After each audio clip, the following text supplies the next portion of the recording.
And we are live. All right, everyone, welcome back to my channel, Baseball Talk with Nick Morgan. Today is Friday, September 11th, 2020. Following last night's rainout, the Orioles will start the series against New York this afternoon with Alex Cobb on the mound for Game 1 of the doubleheader. The Yankees will give ace Garrett Cole the ball to start today's first game, hoping for a good performance since losing his last 3 contests. It's an important series. I cannot emphasize that enough, as there are less than 20 games left in the regular season. And as it stands, the O's are a game and a half back of New York for the final American League seed in the postseason. The opening game of a 4-game set will start momentarily, but first, let's go ahead and take a look at Garrett Cole's numbers on the season. In 9 games pitched, Cole is 4-3 with a 3.63 ERA and 52 innings pitched with 70 strikeouts and a 1.10 whip. The Yankees' White Whale has pitched in a career 201 games, racking up 98 wins with 55 losses, a 3.23 ERA, and 1,247 innings pitched and 1,406 strikeouts. Let's go ahead and take a look at who he's going to be facing tonight for the Baltimore Orioles hitting center fielder Cedric Mullins. Jose Iglesias will start at shortstop and bat second. DJ Stewart, the left-handed right fielder, batting third. Rookie Ryan Mountcastle will bat cleanup starting in left field, and Pedro Severino will be behind the plate tonight, batting fifth. Renato Nunez, the right-handed designated hitter, will bat sixth. Rio Ruiz, left-handed hitting third baseman, seventh. Now, Hanser Alberto starts at second base and will bat eighth. Pat Valenka over at first base for Game 1 of today's doubleheader. He will bat ninth and round out the Orioles lineup. So again, it is the Orioles and the Yankees in Game 1 of the doubleheader. Alex Cobb versus Garrett Cole. We should be starting momentarily. And here we are. Let's take a look at some game time information. It is clear weather out there out in New York with 76 degrees Fahrenheit, 10-mile-per-hour wind coming in from center field, and it is a 4:05 p.m. Eastern Standard Time start. Game 1 of 2 for today, for September 11th, 2020, and the first of a 4-game series. The Yankees are at home, which they have done notably better at home so far in 2020. The Orioles visiting New York, and it's not the first time we're seeing them. It's going to be a fun game, a very important game too, because if we look at the American League East standings, I will mention this a lot in this stream, but it is very tight at the moment. The Tampa Bay Rays currently have the division title. They are 28-16 with a 36 win percentage. The Blue Jays second, 3.5 games back of Tampa. They are 24-19. The Yankees are third. They are 22-21, 1 game over 500. 5.5 back of the Rays, 2 back of Toronto, and the Orioles are fourth. They are 20-22. A 476 win percentage puts them 7 back of the Rays. However, they're only a game and a half behind their current opponents, the New York Yankees. So, depending on who wins this series, we might see another division change here and there where it comes to teams and how they're going to fall come the end of the 2020 regular season. It's really been an interesting run. 60 games in just a little over 2 months, 2.5 months, give or take. Game 1 of the playoffs is September 29th. That is 18 days away. We are very, very close to postseason. It's going to be October baseball before we know it, and there are a lot of teams competing for a spot. We have the expanded playoffs this year. 8 teams can represent each league, and right now the New York Yankees hold that 8th seed. The Orioles chasing after, again, 1.5 games behind, looking to make that postseason berth for the first time in a handful of years. Blue Jays are sitting comfortable right now. They are in the 4th through 6th seed at the moment because they are a second-place team. So, again, this series means so much to both teams. The Yankees absolutely have to win. The Orioles need to win even more if they really want to go ahead and capture a spot come September 29th. It's going to be a great matchup. Alex Cobb versus Garrett Cole. Now, if we look at Alex Cobb's stats on the year, in 7 games, he is 1-3 with a 4.33 ERA in 35 and third innings, with 24 strikeouts and a 1.33 WHIP. Now, originally, we were actually supposed to see someone else start this game for the Orioles. If this game took place yesterday, Keegan Akin, he's a rookie. He would have started last night's game against Garrett Cole. Now, Keegan's getting pushed back to game 2, in which he will face off against Masahiro Tanaka, the home starting pitcher for the Yankees, again come game 2. Now, this is a 7-inning ball game with this new shortened season and everything that's going on. Major League Baseball implemented a new set of standard rules for the game, and doubleheaders now 7 innings apiece, and game 2 starts 30 minutes after the conclusion of the initial game. So whenever this game ends, we will see just 30 minutes later game 2 start up again. Keegan Akin versus Masahiro Tanaka are the starters. That's all the information we have at the moment for the second game of the doubleheader. Orioles and Yankees, game 1 starts in just a few minutes. Alex Cobb versus Garrett Cole. Now, Garrett Cole, in his last 7 games, now his last 3 games, he has lost each and every one of them. In his last 7 games, he is 2-3 with a 3.79 ERA and 40 and 1/3 innings pitched, with 58 strikeouts and a 1.21 WHIP. The first pitch to Cedric Mullins here is a strike, and this game is underway. The switch-hitting center fielder is 25 years old. This year, he has 81 at-bats, hitting .296 with 2 home runs, 4 RBIs, 5 stolen bases, and a .772 OPS. Now, curveball is going to miss in the dirt, and the count will be even at 1 apiece. And I believe I was hearing right before this game started that Garrett Cole's curveball has missed out of the zone for the worst percentage in his arsenal. He's missed with that pitch more than any other in his mix this season. Now, Cedric's going to foul this one back, so the count is 1-2. Now, Mullins, again, switch-hitting center fielder. That's where he's starting tonight for Baltimore. He will bat first. Jose Iglesias and DJ Stewart will follow behind him. And Ramon de Jesus is the home plate umpire. Curveball and miss down, 2 balls, 2 strikes.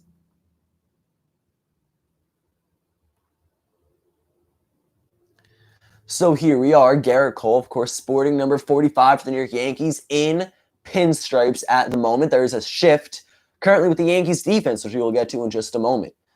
Cedric lines this one into the center field, but Gardner is there, and he will make the play for the first out of this ballgame. So a line out to number 11, veteran outfielder Brett Gardner will be the first man retired of this ballgame. That'll bring up Jose Iglesias.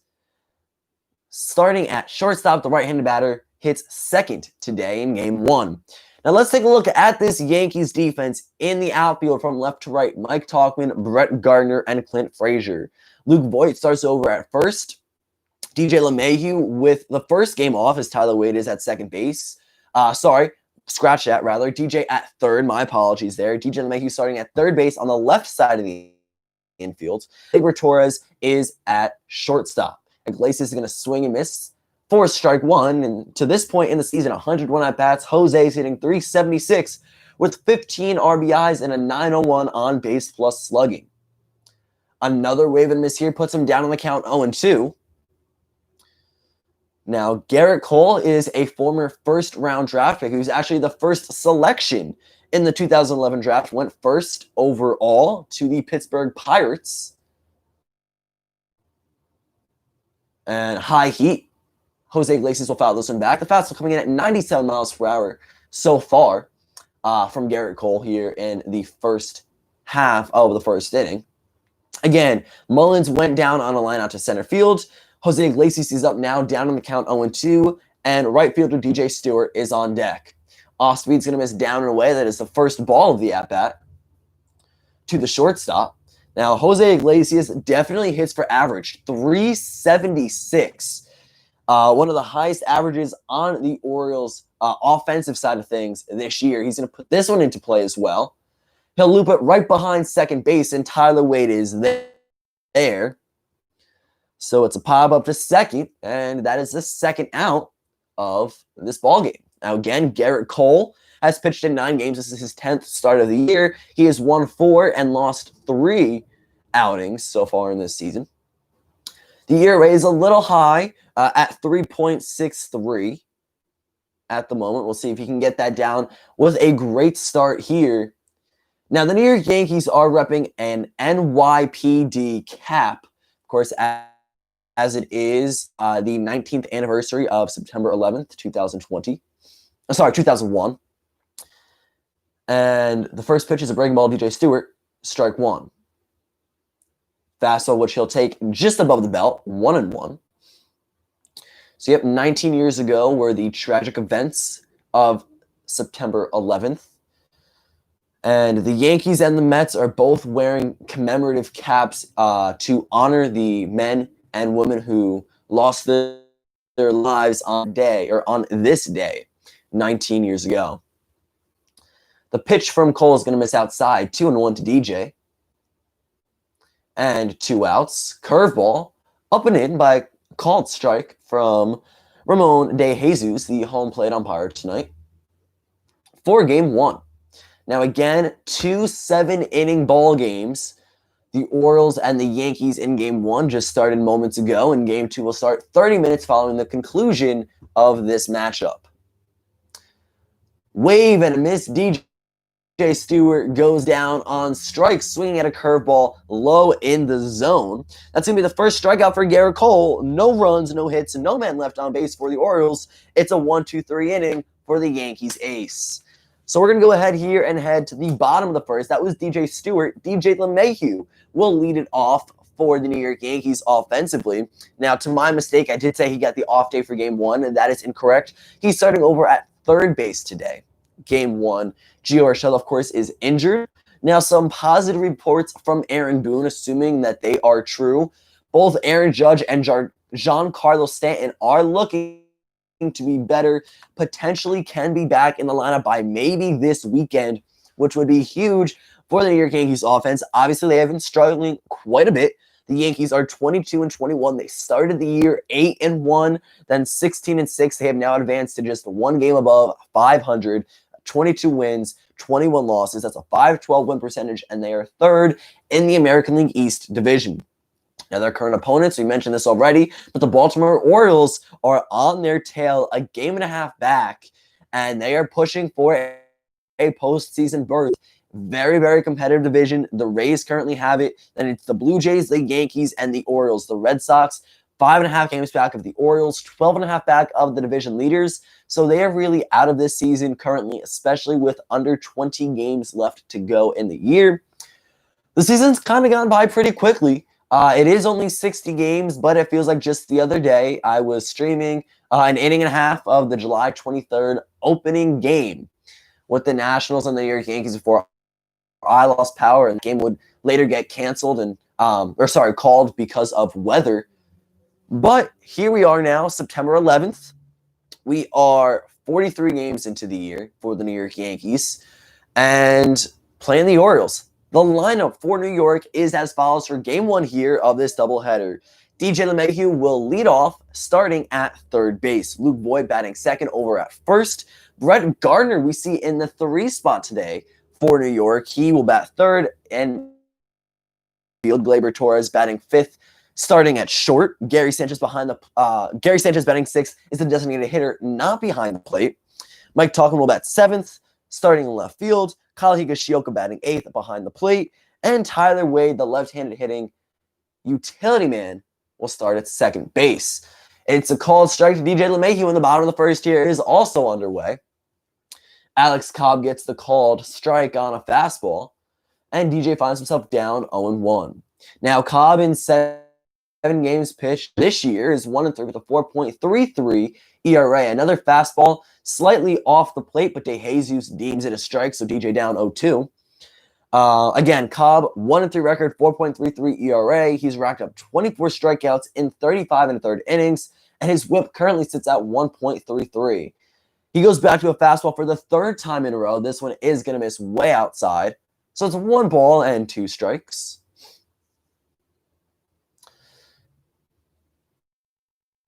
Now, Cobb's pitched in a career 153 games. He's won 54, lost 55 of those matchups, a 3.87 ERA, and 900 innings pitched. DJ sends this one to left field.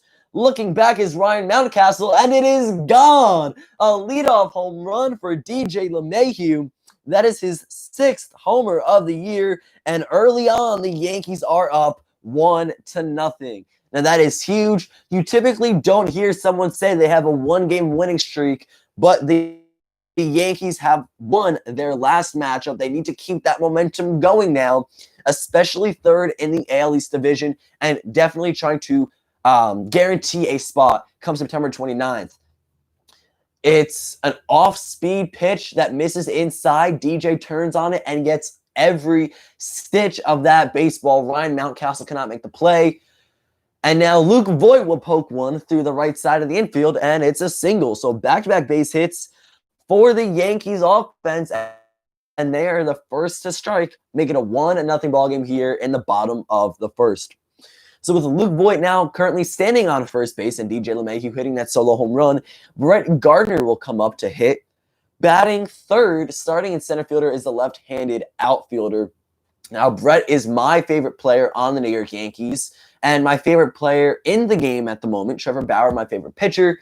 Josh Donaldson, my favorite position player, not on the New York Yankees. Those are my top 3 guys in Major League Baseball at the moment. Now, Gardner is struggling a little bit. 36 games this year he has played in. 97 at-bats, a 165 average with 3 homers, 9 RBIs, 3 stolen bases, and a 592 OPS. Now, this ball is going to get down in the dirt. It'll get by Pedro Severino, and Luke Voit will advance on the wild pitch. So it's a runner in scoring position now for Brett Gardner. He's ahead of the count 1-0, and Alex Cobb not off to the best start for game 1 here. So again, Luke Voit at second base, and Brett Gardner ahead of the count 1-0. Let's take a look at the Baltimore Orioles defense. Starting on the mound is Alex Cobb and Pedro Severino behind the plate. Valenka starts at first, and Brett Gardner sends this one to right field. It's gone! A 2-run home run for Brett Gardner, my favorite player on the New York Yankees. This is his first home run since really the beginning of this season. A 2-run shot puts the Yankees up 3-0 here in the bottom of the first with still no outs. So 3 men up, 3 hits allowed, 3 earned runs for Alex Cobb. Brett Gardner notches home run number 4 on the season and is a 2-run shot. He brings in Luke Voit. Fastball over the heart of the plate, and Brett Gardner sends it to the stands out in right field about 4 or 5 rows back. The first pitch of Clint Frazier inside with a called strike. 3-0 Yankees. That is the start they needed. This offense has definitely been lacking a little bit. We've seen over the last course of a week and a half or so. Now we are seeing some explosive ABs. Clint Frazier, the 0-1 count, sends it to right field on a line drive, but DJ Stewart will be able to make the play. And that is the first out of the ball game for the New York Yankees lineup. So a line out to right field, 1 away now, but not before the Yankees score 3 runs on 3 hits.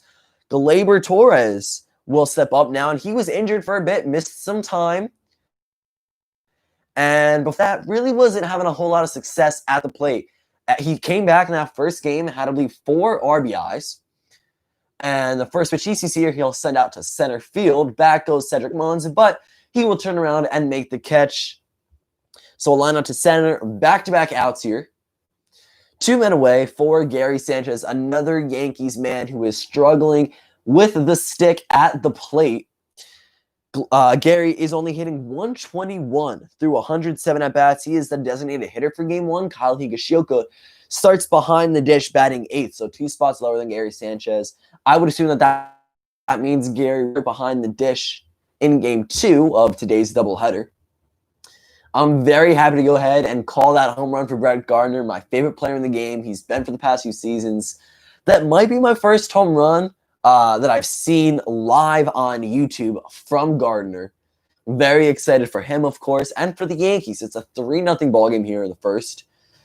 Now, we have to see a complete game from the New York roster. Their pitching has to be good. Garrett Cole, really, hopefully, should go 5 or 6 innings pitched in a 7-inning ball game. Then we go to someone here for an inning or 2 to close it out And at that point, hopefully the New York Yankees are ahead. Now, Gary Sanchez pokes one over to the right side of the infield. Pat Valenka reaches up to make a nice catch, and that'll do it for the Yankees. 3 runs on 3 hits, a solo home run from DJ LeMahieu, a single from Luke Voit, and a 2-run homer from Brett Gardner will total the 3 runs that have been scored so far in this ballgame. Frazier lined out to right, Torres lined out to center, and Gary Sanchez lined out to first following those 3 hits. That'll end it 3 hits, 3 runs for the New York Yankees. No man left on base, no errors as well from the Orioles defense. So let's go ahead here. We'll go to the top of the second. Now, I do plan on calling as much of this game as possible. Because it is only 7 innings, I would love to go ahead and call this entire game be on YouTube Live for the entirety of it. We will see how things go. That is the goal at the moment. We'll see if that changes or not, depending on the pace of this ball game.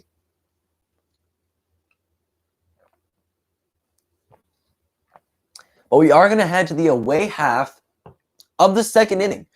Ryan Mountcastle, Pedro Sano, and Renato Nunez are all due up. They will all be facing New York Yankees ace Garrett Cole. Now, Ryan Mountcastle is someone we definitely have to take a look at here. This is his rookie campaign season, and in 60 at-bats, he's hitting .383, 4 home runs, 14 runs batted in, no stolen bases, and a 1.075 OPS. He's been a huge spark plug of the somewhat explosive Orioles offense. I mean, they have put together 20 wins, currently good for 4th in the American League East Division. And looking for win number 21 right here against rival New York Yankees, which is kind of fun to say at the moment. A big rivalry in Yankees history has been the Boston Red Sox. In most recent years, though it has been Boston, the Tampa Bay Rays and the New York Yankees do have a notable feud. It is very obvious that is the case, but there is something going on between those 2 teams. So those are, I would consider the Rays as the New York Yankees' current rivals of this year. But then right now, 2 big competitors, the Blue Jays and the Orioles, both teams pushing for a postseason spot. The Blue Jays are already threatening a higher seed for New York, and the Orioles are chasing after the Yankees for the 8th seed in the American League. And Mountcastle will step in. He has appeared in 17 games. This is game number 18 of the career, and the fastball from Garrett Cole is going to miss low. That is the second pitch of the at-bat, and both pitches have not reached the strike zone, so it's 2-0 to Ryan, the rookie. And Garrett places a nice fastball, 96 miles per hour, on the outer third of the plate for called strike 1. Ryan Mountcastle, Pedro Severino, Renato Nunez, Baltimore. Now Ryan's going to chop this one over to DJ LeMahieu, who makes a nice play at third base, but the throw is high. It'll get away from Luke Voit, but Higashioka backing him up. Mountcastle will not advance. I'm going to say it is most likely E5. Let's take a look at that again. So DJ kind of hops to get to that ball, and the throw is just way up above Luke Voit's head. He jumps to try to make the catch, but is not successful. So indeed, Mountcastle will reach via an E5.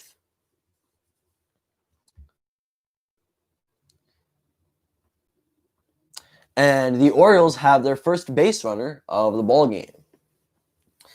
In steps Pedro Severino, 27-year-old catcher for the Orioles. He's hitting .322 and 115 at-bats with 5 home runs, collecting 21 runs batted in, 1 single stolen base, and a .913 on-base plus slugging. He'll take strike 1 here. He's got a runner on base, and he's appeared in 35 of the 42 games this season. Runner on first, down 0-1 in the count. And time is called. Garrett Cole was born on September 8th, 1990, so 3 days ago. He celebrated his 30th birthday and is taking the mound for the first time since this new year. For him, and a wave and miss will put it 0-2 in the count to the Orioles backstop. The Yankees battery again for game 1 looks like this. Garrett Cole on the mound and Kyle Higashioka behind the plate. Now, Higashioka has not had much success either offensively, much like Gary Sanchez. And Severino will stay alive, fouls this one back. Count remains 0-2. But a lot of the Yankees, if we look at them here, very low batting averages. Brett Gardner is hitting now a little over 165, which he started this game with. Gary Sanchez, 121. Higashioka, 192. Wade, 161. And then you have guys like Gleyber Torres, who's hitting 234. Tauchman, 238 batting average. The Yankees have definitely had somewhat of a difficult time, getting the bat to the ball and resulting in a hit. Especially recently, they put up a lot of runs offensively. They were winning games this first half of the season. But like a week or two ago, they just really started to downfall. Once they swept the Red Sox in that 4-game series, everything after that, I believe that was the middle of August, everything after that has just been downhill for this New York organization. Another foul ball from Severino. It's 0-2. And Garrett Cole here misses high with a curveball. 1 ball, 2 strikes. That one started high and stayed high. Just never had much of a break to it. Garrett has thrown 24 pitches through 1 completed innings. He has not retired a batter yet here in the second. Ryan Mountcastle stands on first after an error by third baseman DJ LeMahieu. And Severino will take called strike 3. Got him looking. Strikeout number 2 for Garrett Cole, the first backwards K of the ball game. 1 out and 1 man on now for the designated hitter, Renato Nunez.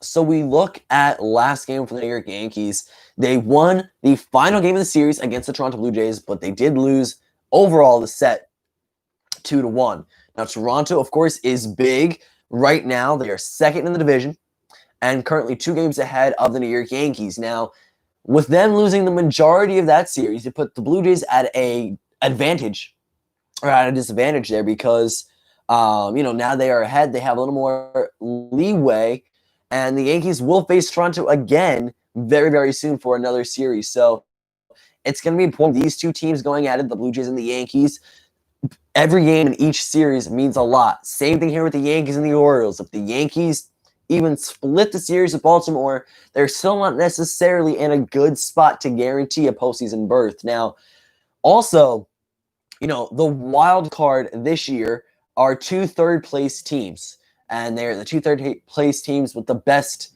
win percentage. Now, the Yankees are a third-place team, but they have the second best win percentage out of the other. And I believe that team comes in the AL Central. I think Minnesota currently has that title, but I don't hold me to that. I believe Minnesota Twins are currently third in the division. We'll take a look at that really quick. Let me actually fact check.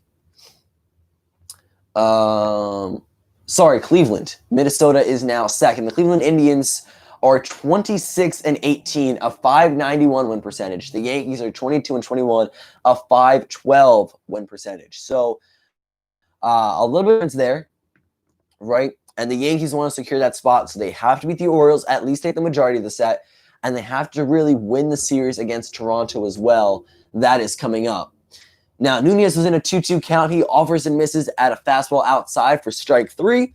So back-to-back strikeouts. That's Cole's third strikeout that he notches at the ball game. 2 out, 1 man on for Rio Ruiz. Now, Rio is a left-handed hitting third baseman. And 127 at-bats this year. He's hitting .228 with 8 home runs, 26 RBIs, 1 stolen base, and a .760 OPS. Now, he was originally drafted in the 4th round, the 129th overall pick by the Houston Astros. He now finds himself playing for Baltimore, batting 7th in this game with Ryan Mountcastle on first, and the first pitch to Rio is a ball. Now, fun fact about Rio Ruiz, last year I had a game at Camden Yards. It was the Houston Astros against the Baltimore Orioles in Baltimore, and Ruiz hit a walk-off home run, which was insane. I believe the final score of that game was 8-7. Of course, Baltimore coming out on top. And just what a cool game that was. fun little speculation there. Ruiz, I believe it was his first walk-off home run. And really, who was expecting Baltimore to beat the Houston Astros in 2019? I definitely wasn't, but it was a fun game. I had a lot of fun. I vlogged it. You could check out that video actually on the channel. A lot of fun. I love going to games. It's something I really miss this year with COVID-19 and all these restrictions. I miss being able to just go out in general, but attend Major League Baseball games. I was able to go to a few Somerset Patriots games this year. They had a 13-game season, and that was a whole lot of fun. I interviewed Dan Valerio, infielder for the Patriots. Again, that video is also on the channel, but I miss being in attendance. It's crazy. This year has definitely been insane. But we're going to go to the middle of the second inning here as we see Ruiz fly out to left fielder Mike Tauchman. So fly left, ends the inning offensively for the Orioles. No hits, no runs, one left on base, and one error for the New York Yankees. It's still a 3-0 ball game, and we will go to the bottom of the second now. Mike Tauchman, Kyle Higashioka, and Tyler Wade are all due up. So we're going to see how this plays out. Of course, the Yankees get off to a really nice start at the plate. Their first 3 batters all got hits and scored runs in the last inning. We'll see if they can continue that. Of course, you want to score more. The more the merrier. You can never feel too comfortable in a ball game. We're seeing teams put up 10 and 11 run innings, which is insane. The Blue Jays did it against the New York Yankees just the other day. And I believe the Braves put up a double-digit run spot in a game earlier in the week as well. So that's kind of when you say that whole Fernando Tatis Jr. thing, swinging 3-0, up 7 runs. Like, hey, you can never be too comfortable. I get that it's an unwritten rule, but I think I've said it before on the channel. I am all for Fernando Tatis swinging 3-0. I'm for anyone swinging 3-0. And actually, so is Yankees starting pitcher Garrett Cole. He said something along the lines of, it's hard enough to hit a grand slam, so if you're given the opportunity, go for it, And I think that's the mentality. Let the kids play, let this ball game play out. You're paying Fernando Tatis Jr. These are all players trying to further their career. I'm sure a lot of them don't want to take a 3-0 count. So Fernando Tatis Jr. with that grand slam, just what a great game, and he is currently a favorite for the National League Rookie of the Year.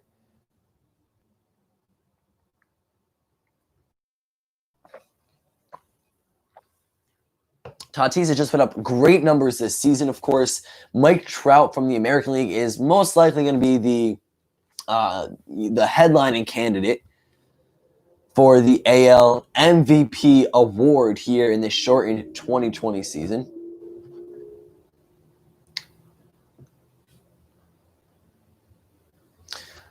We're going to go ahead to the bottom of the second. Alex Cobb back out here for another inning of work. And he's going to face Mike Tauchman. Tauchman's leading it off with the Yankees lineup here in the home half of the second. He's going to take called strike 1. So far from Mike this year, 80 at-bats. He's hitting .238 with 10 RBIs, 5 stolen bases, and a .647 OPS. Now, he attended Bradley College, and he's seen a decent amount of playing time this year. This pitch is going to miss way outside, count as even now 1 ball, 1 strike. So Tauchman again being huge with both Aaron Judge and Giancarlo Stanton out. Aaron Hicks not in the lineup today either here in game 1. The Yankees are known for their depth, and it's great that they have so many guys to choose from, especially when people are going down on injury or just really not having their stuff in this 2020 year or any year in general. We've seen a lot of guys struggle at the plate, and Tauchman's going to lift this one out to left field. It'll drop down for a single, and the Yankees have their 4th base runner of the ball game and their leadoff man on here in the home half of the second. So a nice pitch there. The lefty Tauchman takes a pitch down and away out to left field. It drops in front of Ryan Mountcastle, and he stands on first for Kyle Higashioka. Now, as someone would say, Higashioka, the home run stroker. Well, In 26 at-bats, he's hitting 192 with no home runs, 0 RBIs, and 0 stolen bases. A 385 OPS for the Yankees backup catcher in 8 games. Now, he originally started the year off hurt, but here we go. He sends this one out to left field, and it is gone. A home run for Kyle Higashioka. I kind of want to say that I maybe had something to do with that, manifesting that right there. Kyle Higashioka, home run stroker. I'm sure that's being said right now on air. Wow, it is a 5-0 ball game. The third home run for the Yankees bats this afternoon. And that is huge right there. Kyle Higashioka, home run number 1 on the year. This has been a fun game as a Yankees fan to call. Awesome. So there you have it. It is a 5-0 ball game. The leadoff single from Talkman. The 2-run home run from Higashioka. And now Wade will swing and miss at a breaking ball for strike 1. Kyle sends it out to left field. Just barely gets out. Ryan Mountcastle actually almost kind of comes up with the play here. And that ball just got over the wall. But it got the distance. It had enough for a 2-run shot. Kyle's first home run of 2020. His first set of RBIs as well. His first 2 runs batted in on the year. Now, Wade has appeared in 36 games to this point. He's currently hitting 161 with 1 homer, 4 RBIs, and 3 stolen bases. His OPS sits at 506 and is a Murrieta, California native. The count to him is 1-2, and he is the number 9 batter today for Game 1 of the New York Yankees.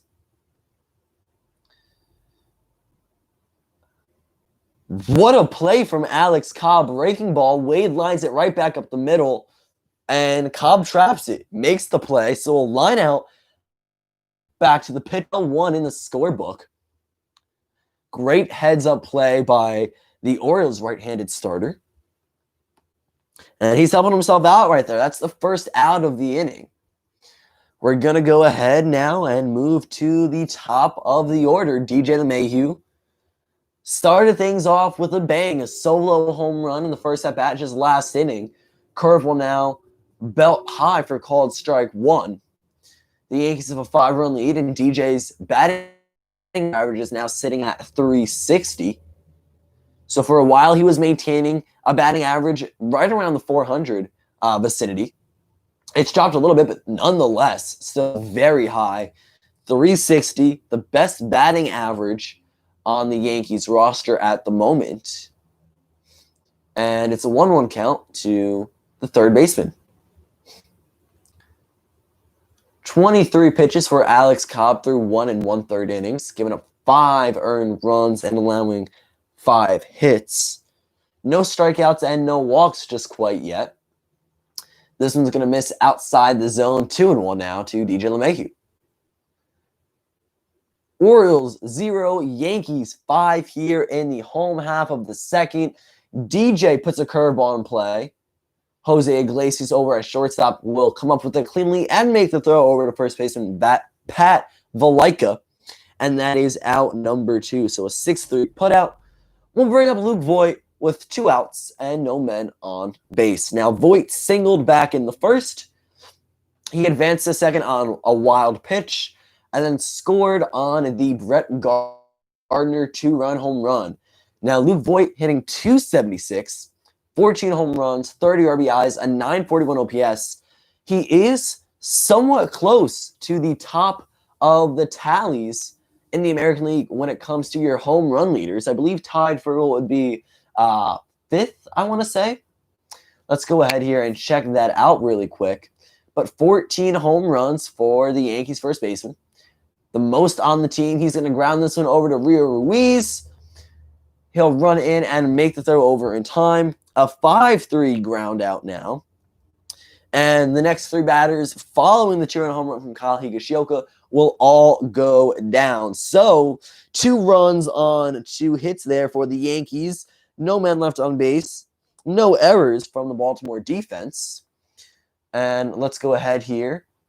Check out the Leaderboard for home runs. So, of course, in the American League, Mike Trout is atop with 16. Fernando Tatis Jr. and Nelson Cruz each have 15 home runs on the year. And then Mookie Betts and Luke Voit, as well as Blue Jays Teoscar Hernandez, all have 14 home runs this season. So Luke Voit is up there. Name-wise, he's in the top 5. And that's a lot of fun. Of course, if Aaron Judge was healthy, or Giancarlo Stanton, we would be seeing a lot of home runs from those two bats as well. But Voit has definitely been carrying the Yankees offense. Gary Sanchez is the second best in this lineup. Home run-wise, he's hit 7. Then DJ with 6 now. And that is awesome. LeMahieu with his 6th homer. He's hit, I want to say 3 home runs to right field. DJ LeMahieu, and that is, of course, obviously going the opposite way all in this season, and that's a lot of fun. I mean, DJ LeMahieu is just a great guy to watch. The Yankees typically do have a fun team, but these last, 3 weeks have really been rough if you're a Yankees fan. If you're just following this team at all, it's hard to kind of watch what's going on and seeing how games are ending for them. They're losing really close contests, and they do get the occasional win, but in their last 20 games, I want to say they were 6-14 or something like that. It got to the point where they were losing a handful of games at a time, 5-6 game losing streaks. Hopefully that ended with their win against the Blue Jays just the other night, and now they're going to push. They're going to have this momentum. A sweep of the Orioles here would be really big for New York.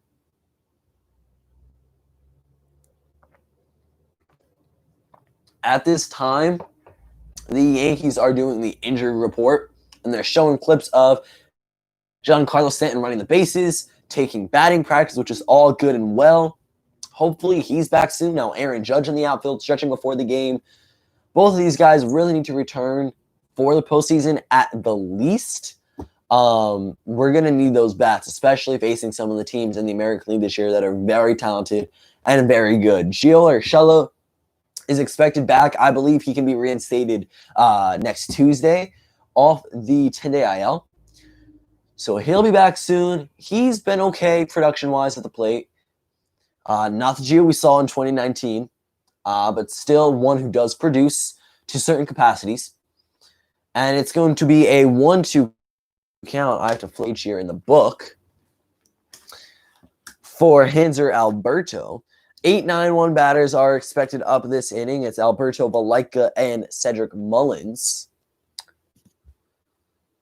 Hanser has appeared in 38 games and 161 at-bats. He's hitting .311, so a nice average for the second baseman, with a pair of home runs, 15 RBIs, 2 stolen bases, and a .756 OPS. The 1-2 count here, Garrett Cole nearing 40 pitches. Actually, the next throw from the Yankees ace would be pitch number 40 on the day. And in his last 3 starts combined, I believe he's gone for 16 innings. So we really need to see a lot of stamina out of Cole today. If we can get out of game 1 without really using the bullpen much, that would be huge. Alberto takes a 2-2 pitch outside the other way. Right fielder Clint Frazier is under it and will make the play. So it's fly out to right field for the first out of the inning. And that brings up the number 9 batter, Pat Valenka. So Pat, starting at first base, nicknamed Barrels. Through 104 at-bats, he's hitting .269 with 6 home runs, 13 RBIs, and a .780 OPS. That is on base plus slugging. Again, appeared in 38 games to this point. And the first pitch he sees in the at-bat is going to miss inside for ball 1. Fastball 96 miles per hour from Garrett Cole. And of course, if you look at Garrett, the numbers from this year and last year are quite different. But nonetheless, the Yankees have control over him for the next 8 years following the season. This winter, they signed him to a 9-year, $324 million contract. That was their big spending spree in the winter. And it's going to be interesting to see how the Yankees tackle free agency come the end of the 2020 season. They have some big names hitting the market. And, of course, headlining that set of names is DJ LeMahieu, who has been great in, parts of a season and a half for the New York Yankees. Came over in 2019 for the 2019 year. And through the first 43 games this year, he has been very good, minus a few trips to the list. But we'll see how things go. They're going to have to bring back some pitchers. And they're going to go ahead and, I would assume, offer DJ some money. I would love to see LeMahieu end out his career in a New York Yankees uniform. That is probably for quite some time, though, so we'll see. Maybe the Yankees sign to something smaller. But the 2-2 to the number 9 batter. Up and in fastball. Hits 99 on the radar gun. The count is full now.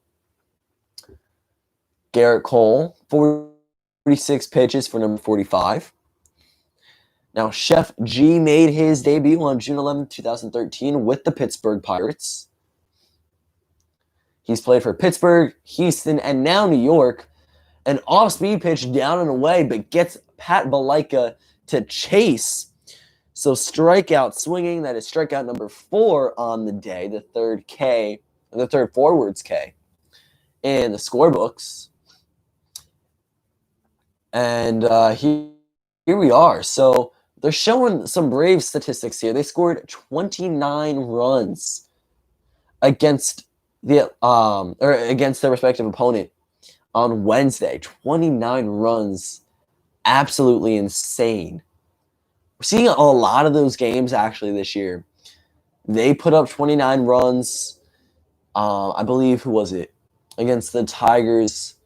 The Brewers maybe 119-0 the other day. It's like teams are breaking out, like when they're hitting well, opening up the floodgates. And 0-2 count to Cedric Mullins here. 1-2 that's going to miss down and in, but lots of explosive bats throughout the league.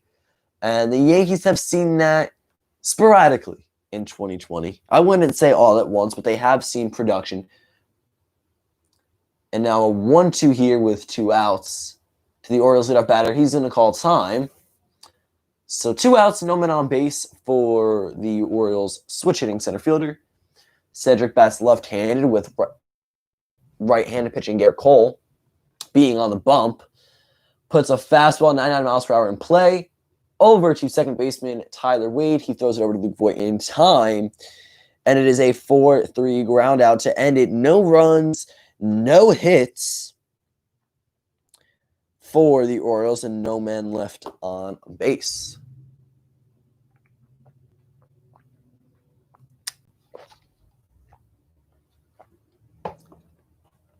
Going to the bottom of the third. Again, this is a 7-inning game.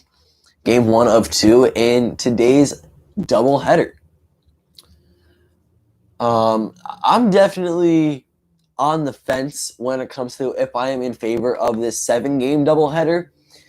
Now, 9 times out of 10, I'm going to say I don't like it next year. I really hope we go back to a full 9-inning doubleheader for both games. But I do see, from a player's perspective, that's a lot. That's 18 innings within a matter of hours. Little rest between both games if you are, starting in each of the 2. But, that's going to drain the bullpen. It's going to drain 2 rotation arms. Offensively, if your team is struggling, both games have a chance of really not going well. However, there have been a lot of doubleheaders this year, and single games in doubleheaders, rather, where teams could have easily come back in, say, 2 extra innings, right? The Yankees played a doubleheader against the Phillies. It was very close. If the Yankees had maybe 2 more innings to play, they could have at least tied the game or maybe going ahead and win. And that's the same case with, other franchises throughout the league as well. So from a standpoint, if you're used to playing 9 innings and having 27 outs to win a ball game, then you're taking away 6 of those outs. It does bring down the time a little bit. But, really, in a 162-game season, how much does one really mean? In a 60-game season, that's completely different. But say it was 2019 and we had 7-inning doubleheaders, maybe I wouldn't care so much. For this year alone, I am definitely in favor. I would have probably preferred 9-inning doubleheaders just because they do mean more. But at the same time, a compact schedule, more games in less time, in the sense that you're playing like a doubleheader. You know, the Yankees had a doubleheader, a single game with a doubleheader against the Mets. 5 games in 3 days is absolutely ridiculous. That's the type of scenario you cannot play 9 innings. But depending on how it's scheduled, what the season looks like, I would rather see a 9-inning ball game in both sets 9 times out of 10. 10 times out of 10 in a regular season, 9 times out of 10 this year. The first pitch to Brett Gardner, my guy, is outside for ball 1. Now, he's 1 for 1, a 2-run home run back in the first. Now, he's going to poke this one out to right field, and it's going to be a leadoff single for Gardy. He got the Gardy party going back. In the inning of this ball game, DJ Mayhew had gone yard already. Luke Voigt was at second. Boom. 4th homer of the year for Brett Gardner. Sent out to the right field bleachers. Beautiful. Now a single. Gardner's 2 for 2. The Yankees, of course, love Brett Gardner, his veteran presence in the clubhouse, and just on the team in general. He can offer advice and wisdom, and he does still produce, regardless of the age. He's getting up there, 36, 37 years old, but he's still valuable to this New Yankees team. Now, how valuable and in which sense, it depends on how you break it apart. He's my favorite player, of course, so I'm a little bit biased. I don't want to see him go anywhere. But the Yankees have been signing him to 1-year deals these past 2 seasons. So he is going to be a free agent come the end of 2020. Now, Cobb is going to go ahead and check up on Brett, who gets back to first base in time. Frazier, an 0-1 count. So the first pitch to him is inside for a strike. Now, Alex was born October 7th, 1987. He's 32 years old and made his debut back in 2011. Again, checking off on Gardner, who is back to first safely. So Cobb debuted May 1st, 2011 with the Tampa Bay Rays. The only 2 organizations he's been with are the Rays and the Orioles. And he was a 4th round, 109th overall draft pick back in 2006 from the Tampa Bay Devil Rays. That was before the name change. And 3 times in a row, Alex will go ahead, throw back over to Pat Valenka in attempts to pick off Brett Gardner. And they have not been successful either of the 3 times. Gardner has a trio of stolen bases on the year. I don't think he's going to steal here with a 5-run lead in the bottom of the 3rd. But he has taken a nice little lead. So it's a 1-1 count. This one misses inside, and De Jesus does not call in favor of the pitcher. Tom Eshelman, right-handed pitcher for the Orioles, is warming up in the bullpen.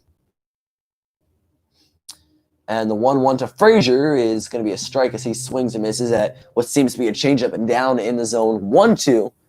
Now, Clint, designated hitter tonight in right field for the Yankees. He has definitely made a lot of progress as a person and as a player. He seems just a lot more sophisticated and mature coming into this year. I'm a big fan of Clint Frazier. I feel like a lot of the times the past 2 seasons, his name has been up on the chopping block at the trade deadline. The Yankees held on to him. He's going to strike out here, and that is the first strikeout of the ballgame for the Orioles right-handed pitcher, who stands at 6'3" tall. So Gardner at first, 1 out. That'll allow for Gleyber Torres to get another at-bat. Coming into this game was hitting .234 through 94 at-bats. And in 2019, he was an Oriole killer. He destroyed this team, 13 or 14 home runs. Lots of RBIs. He did very well against this division opponent. And again, the 6'3" starting pitcher is going to check up on Gardner. Not safe. A good move. He got very close, but not successful in picking off number 11, who stands on first. So as I was saying, Gleyber Torres is an Oriole killer last year. It hasn't really been the case this year. Brett Gardner goes for the stolen base. And did they get him? Yes, they did. So he did try to swipe a bag here. Got a good jump. Pedro Severino with a good throw. Hands Roberto a solid tag. There's an off-speed pitch inside to Gleyber. A throw right on the money to Alberto's glove. And Gardner is caught stealing. That is the second out of the inning. So now no men on base for Gleyber Torres, who hasn't had much success at all, let alone against the Orioles. I wouldn't say much success at all. Just not as successful as I'd say Yankees fans would probably want him to have. Currently, he sits at a 2-0 count with 2 outs.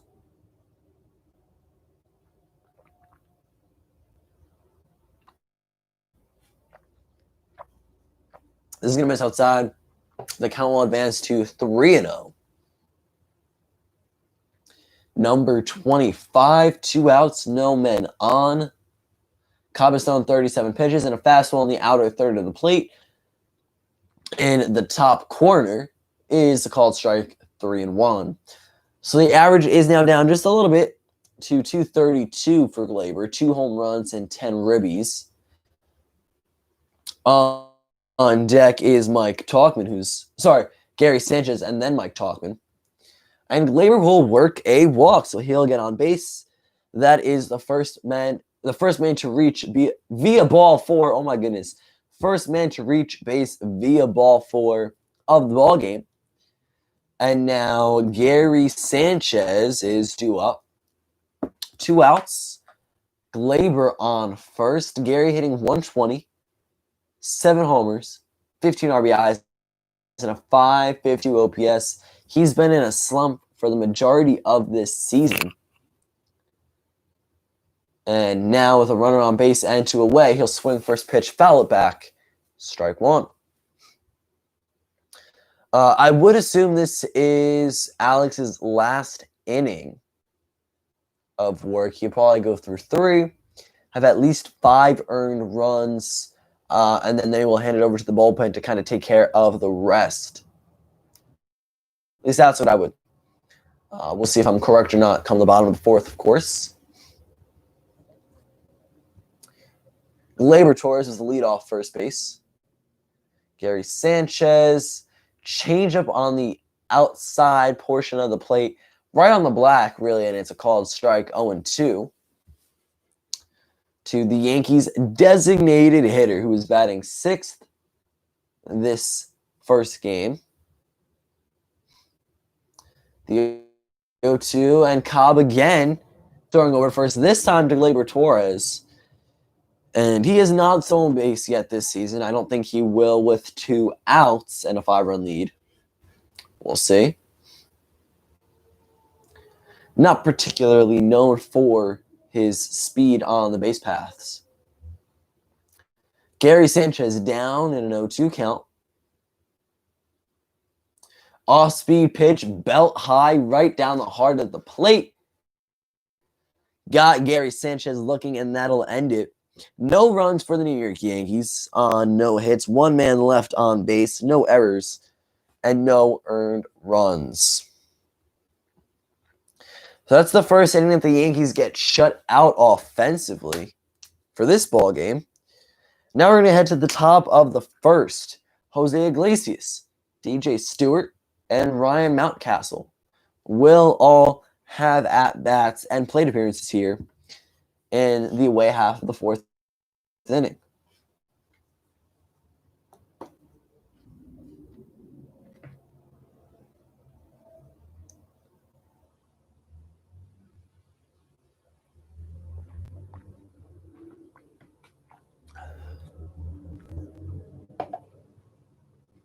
Let's take a look at some Game 2 info. I know I covered this just about an hour ago when we first started the stream, but we're going to talk about it again here.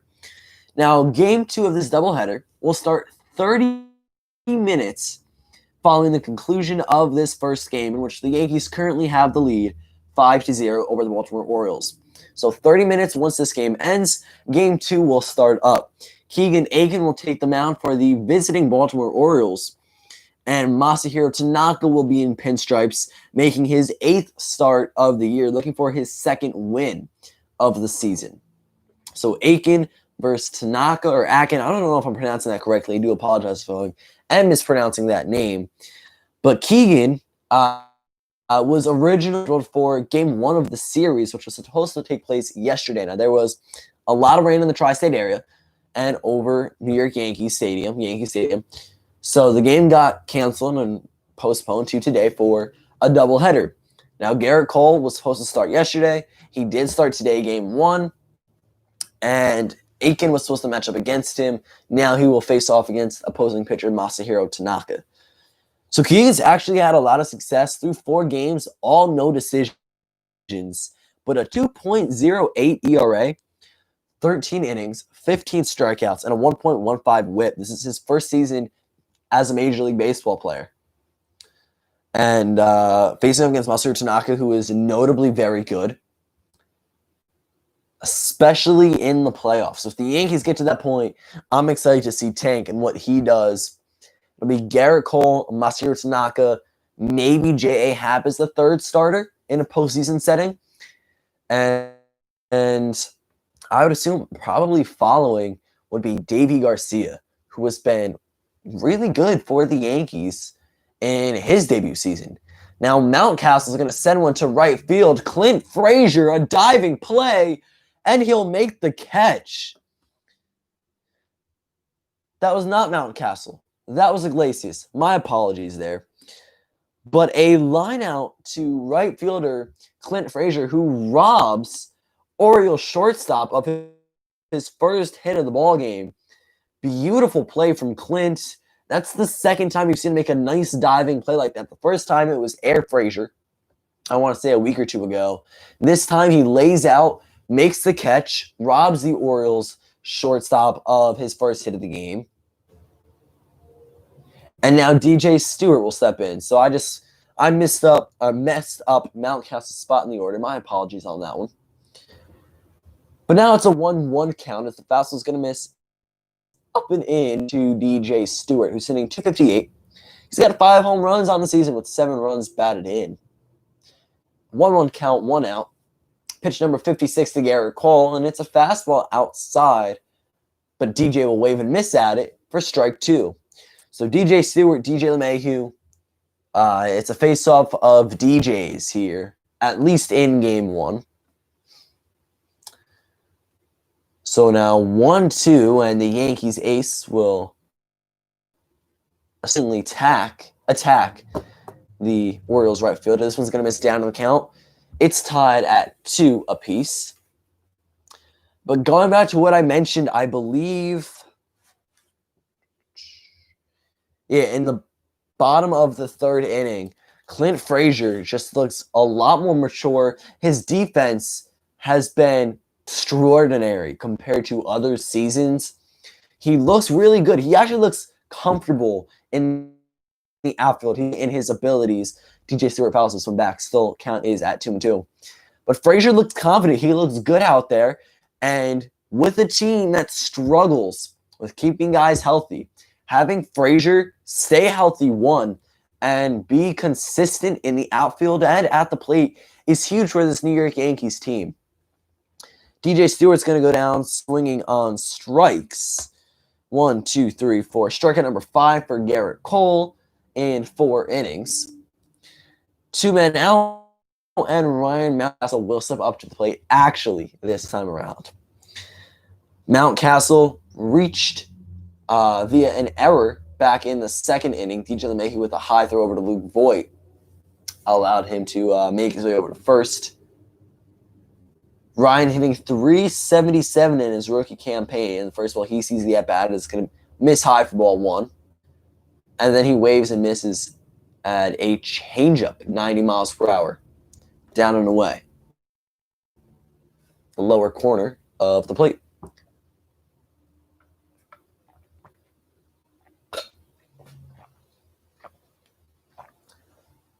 Garrett Cole tries to go to that same spot, down and away.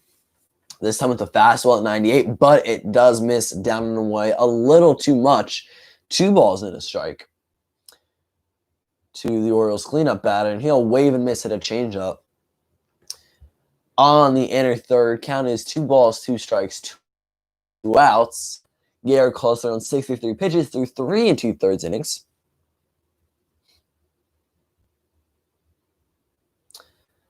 Full count, change is going to miss down and away. This is the second batter of the game, which has gotten to a 3-2 count against Garrett Cole. The last time around, I believe, resulted in a strikeout. We'll see what happens here with Ryan Mountcastle. Fastball down and away, misses the spot. So Mountcastle is aboard with 2 outs. A 2-out walk from Garrett Cole. He's not happy with it. He wanted the call there. He went to that spot multiple times in the at-bat. And Mountcastle, a good eye, leaves that one alone. 99-mile-per-hour fastball. Pedro Severino, the catcher, batting 5th today, steps in now. And it looked like a knuckle curve. Misses outside, ball 1. Pedro hitting .319 with 5 home runs and 21 runs batted in.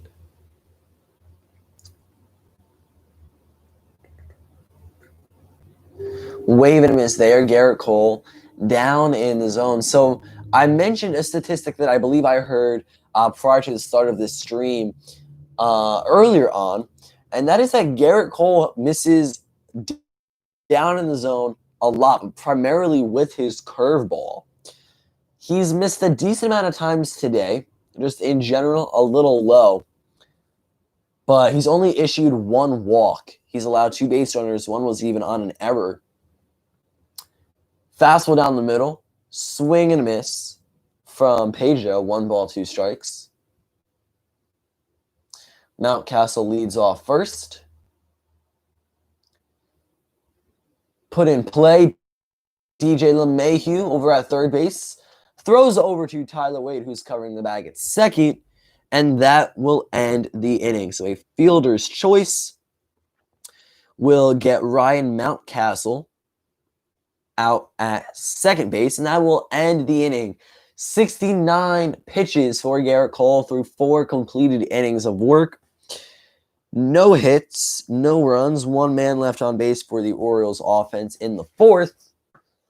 Let's go to the home half of the inning now.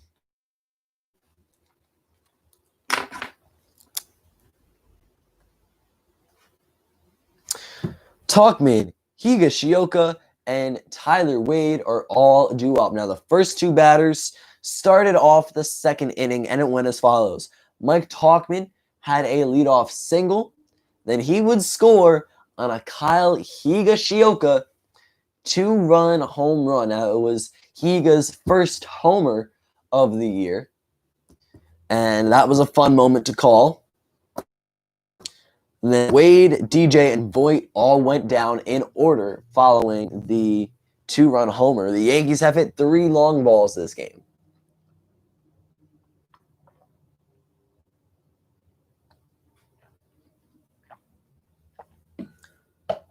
Accumulating 5 total runs. The Orioles have been shut out to this point.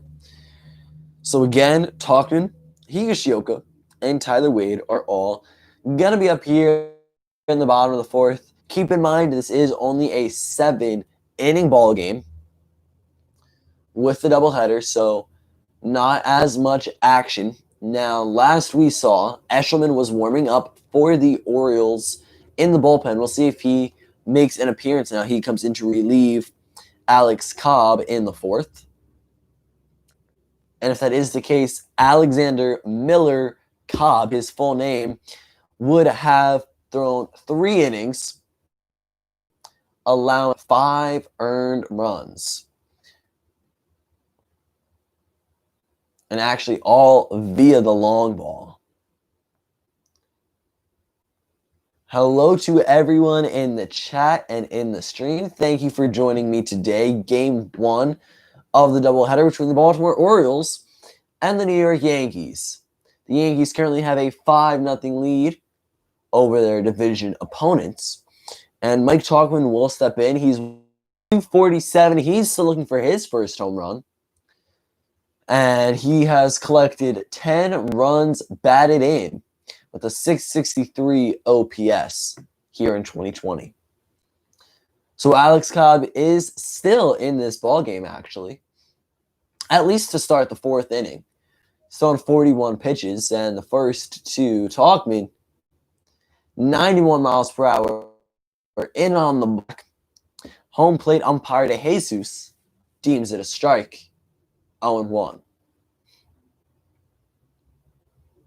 So Mikey T down in the count. Goes by talk. Attended Bradley College, as I mentioned earlier. He'll wave and miss here. No balls and 2 strikes to the left-handed outfielder.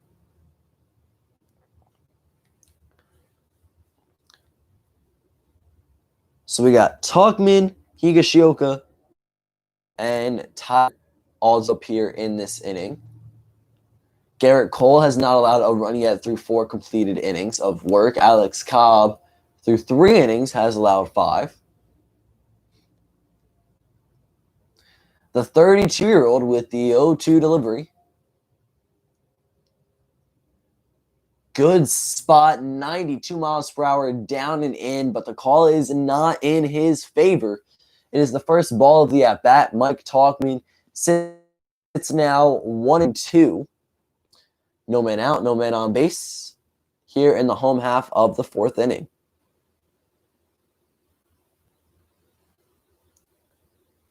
That one's going to miss high. Looks like a fastball, clocking in at 92. So the count is even at 2 balls and 2 strikes.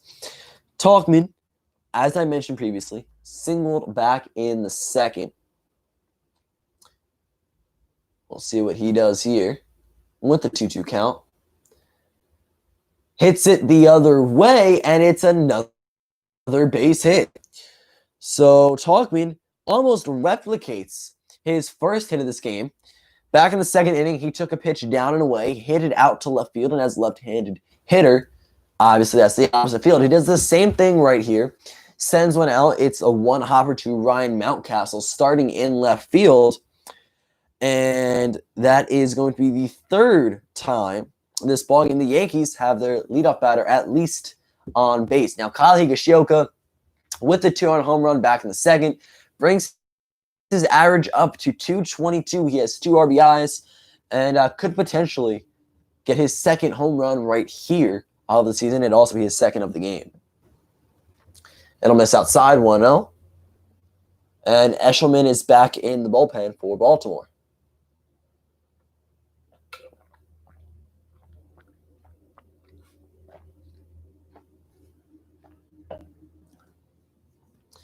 Check swing, but called a strike anyway. Fastball outside, 1 ball, 1 strike.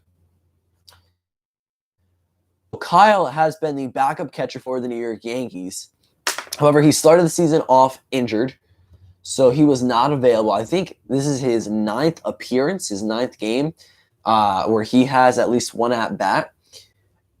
And Cobb going to go ahead and check him over on Talkman at first. He's back safely. So Higashioka kind of getting into the groove of things later in the season here with about 17 games to go, 16 following the conclusion of this. So 1 home run, 2 RBIs, an average at 222. While he was hurt, Gary Sanchez wasn't necessarily super successful. Mike Talkman with the stolen base. So he's at 2nd now. That eliminates the double play.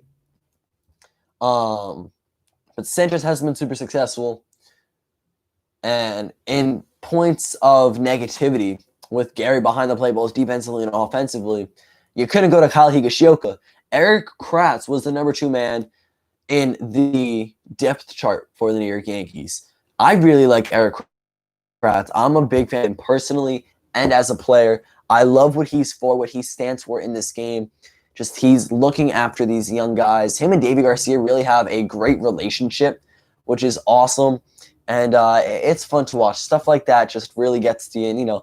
And, you feel something, in your chest and your heart when you're seeing 2 guys like that really not just put on a performance for millions of fans to watch, but just connect on a personal level. And that's great. So Kyle Higashioka is going to check in. They go down to the first base umpire to see if he goes around, and he does. So a strikeout swinging, 1 man out, 1 man in scoring position, and that is Mike Talkman. He singled, stole a base. That was his 6th stolen base of the year, and now Tyler Wade is up. He lined out back to the pitcher in the second inning. He's 0 for 1 on the day. First pitch he sees is a called strike. Fastball 91 miles per hour. A little more than halfway through this game now, as we are in the bottom of the fourth. Wade with a big exhale there, taking a deep breath. The 0-1 to the Yankees' number 9 batter, and time is called. Cobb has thrown 51 pitches, an 0-1 count now to the bottom of the Yankees order the second time around here. And Talkman leads off second base. So, of course, DJ LeMahieu is on deck. He's due up next. It'll be DJ then Luke Voigt if we get that far. Fastball going to miss high. 1 ball, 1 strike. I feel like I mention this every stream, but I think it's just something that if you're not listening and tuning in for, you might miss. You might not necessarily get, especially in this season. But a lot of teams, not just the New York Yankees, are experimenting with this number 2 slot in the lineup. They're placing some of their better hitters second to get them more at-bats, more opportunities for game-changing plays. And it is pretty successful. Luke Voigt has filled that role in many games this season. Aaron Judge was batting second for the time being when he was healthy. And, I mean, it just, it kind of is something that moving forward could be a lot more normal and utilized a lot more. Kind of like the opener strategy. The Rays initiated that. You have teams like the Yankees now who will occasionally get a bullpen guy out to start games. And it's something once one team does it, a lot of other teams tend to find attraction to it as well. And Tyler Wade is going to go down looking. Doesn't seem very happy right there. A lot of movement on the fastball from Cobb. And back-to-back strikeouts for Alex, the O's starting pitcher. So that brings us to the top of the order, DJ LeMahieu. He's 1 for 2, a solo home run back in the first, and then he grounded out to shortstop in the second inning. The average is sitting at 357, 6 homers and 14 ribbies for DJ, who was starting at third base today. I'd assume he probably gets the start in game 2 as well. Fastball's going to miss down and away, ball 1. So, yeah, I mean, we're seeing a lot of teams throw their best batter, one of the better batters, second. For the Orioles, that's definitely the 2. Jose Iglesias has the one of the highest batting averages on the team. 15 runs batted in. And that's where he finds himself in the lineup, in that second slot. So it is something that we're seeing a lot. And I don't remember if that was a thing in 2019. I don't remember it being off the top of my head. Like specifically, okay, the second slot is for our best batter. I don't think that was necessarily the case. It might have ended that way. Like Aaron Judge might have hit second a lot last year, whatever, but I don't know if that was necessarily intentional as it is. It's more strategic here in 2020. So the 1-1 now to the number 1 lineup, or the number 1 man in the lineup, DJ LeMahieu. Fastball down the middle, right over the heart of the plate. And Cobb probably wants that pitch back. So does DJ as he fouls it back, but obviously a miss of a spot there from Alex Cobb. I don't think he meant to throw that, right down the.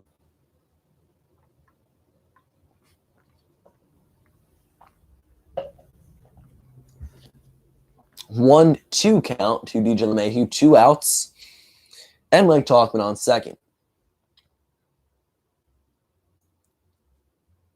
Fastball going to miss up and away. Cobb, a 2-2 count now to DJ LeMahieu, who was drafted in the second round. He was the 79th overall pick in 2009, selected by the Cubs. Of course, known notably for his time with the Colorado Rockies before coming over here to the New York Yankees. And fastball's going to miss down and away. So Cobb is ahead of the count.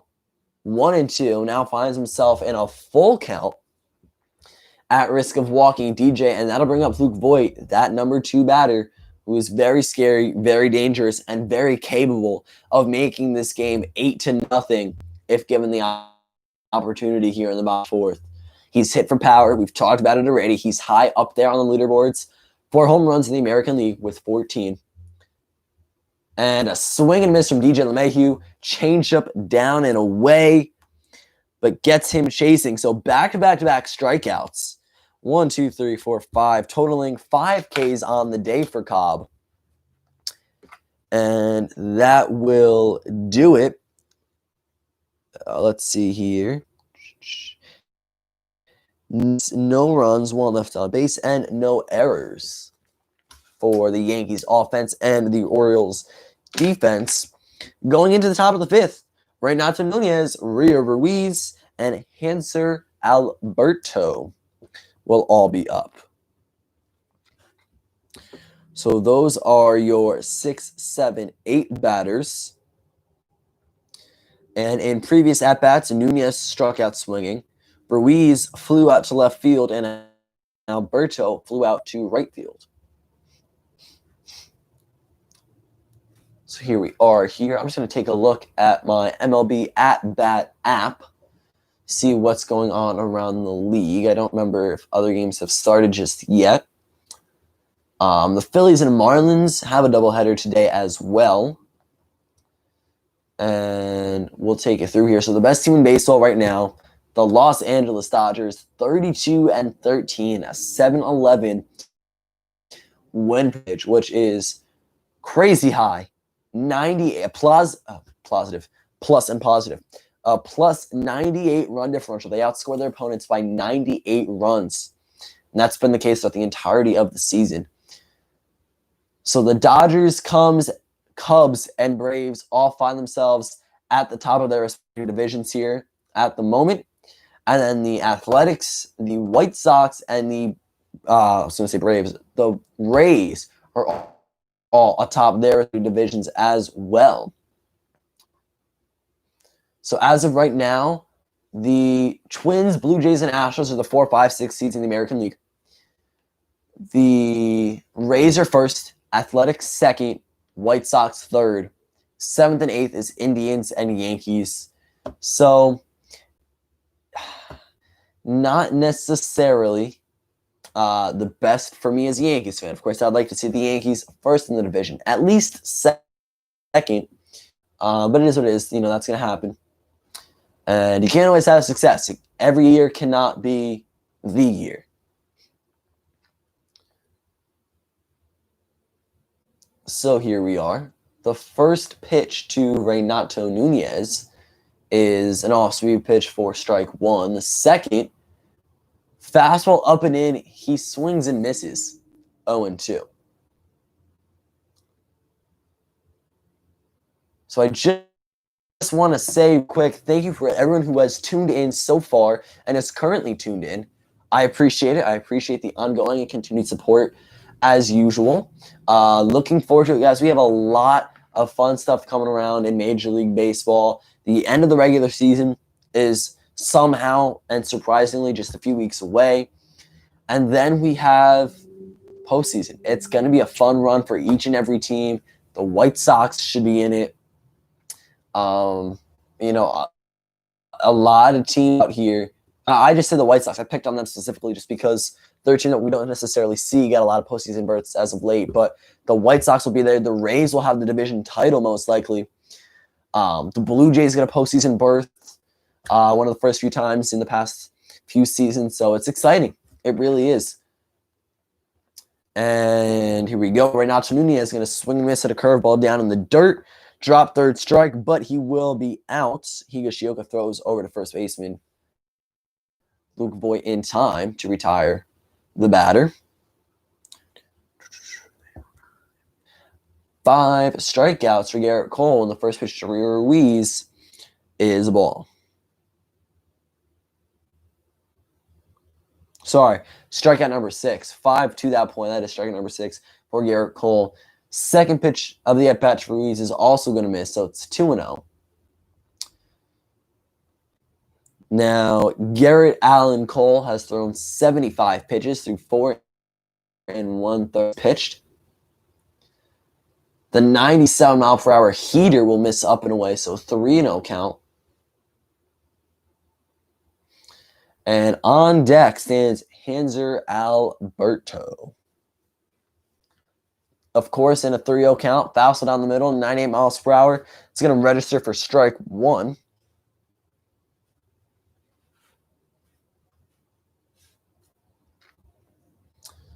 And now the 3-1 delivery to the Orioles third baseman. He fouls it back and the count is full. Rio is nicknamed Big River.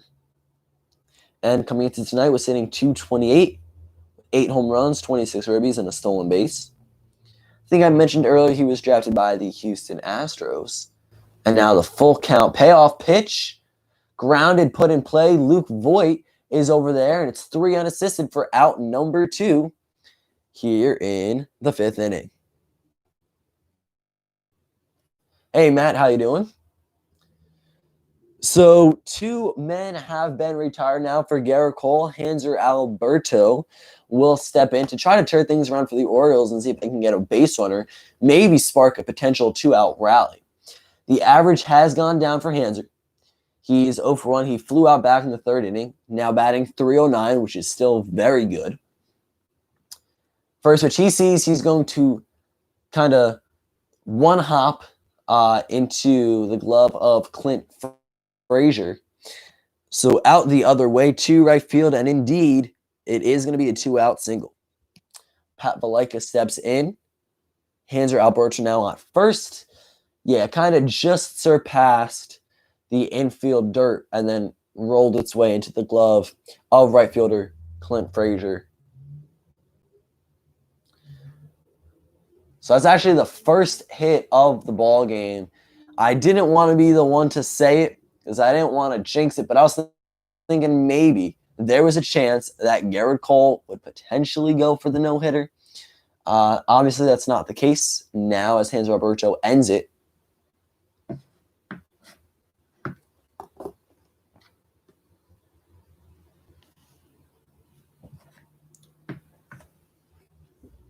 And now Pat Valenka, the 0-1 now to 1-1. That's going to miss inside. Alberto stands on first.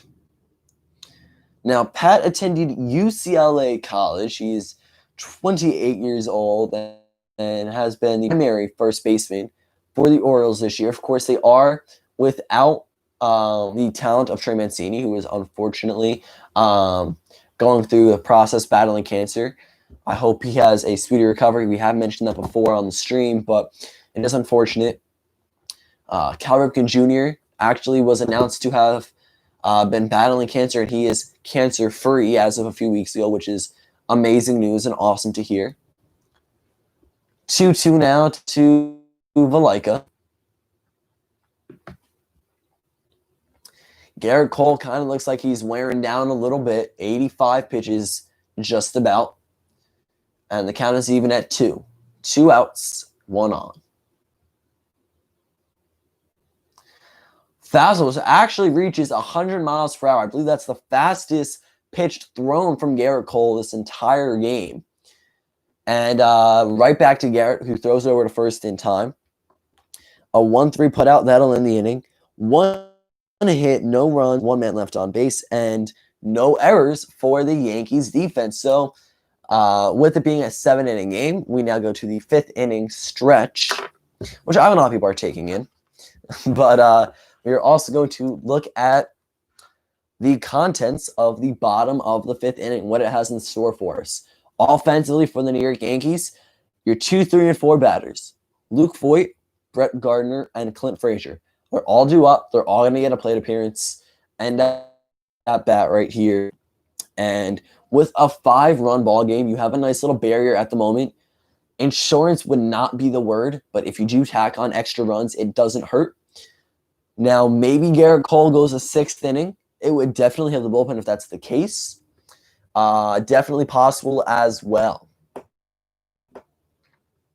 I believe Davy Garcia and J.A. Happ have gone for some of the longest outings by a starter for the New York Yankees this season. I want to say Happer got 7 2/3 innings, or 7 1/3, and he has actually topped that list twice out of his small handful of starts. He's gone very long into games, which is something that Yankees starters really haven't been doing a whole lot this year. And then Davey Garcia, of course, has done it once. I believe Garrett Cole is up there as well. So, it's great to get a lot of stamina starters in scenarios like this. You have a doubleheader. You want to try to preserve your bullpen as much as possible. And Garrett Cole is making that very possible for the Yankees and very realistic as he's gone through 5 completed innings of work. At most, you need 2 innings out of bullpen guys. I don't even think 2 is going to be necessary.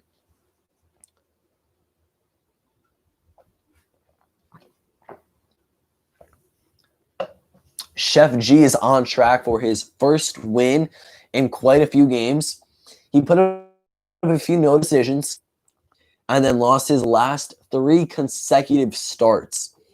In 9 games, he's 4-3 on the year with a 3.63 ERA. Of course, the ERA has gone down a little bit because he has thrown 5 scoreless innings. But, other than that, we have Garrett Cole on pace for his 5th win, which is nice to see. So the Orioles resort to their bullpen here in the bottom of the 5th.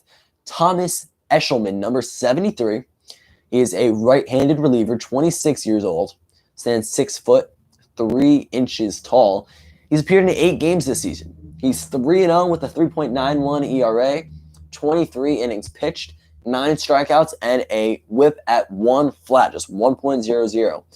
In his career, 18 games, he's won 4, lost 2, a 5.49 ERA to those 18 games in 59 innings with 31 strikeouts and a 1.37 whip.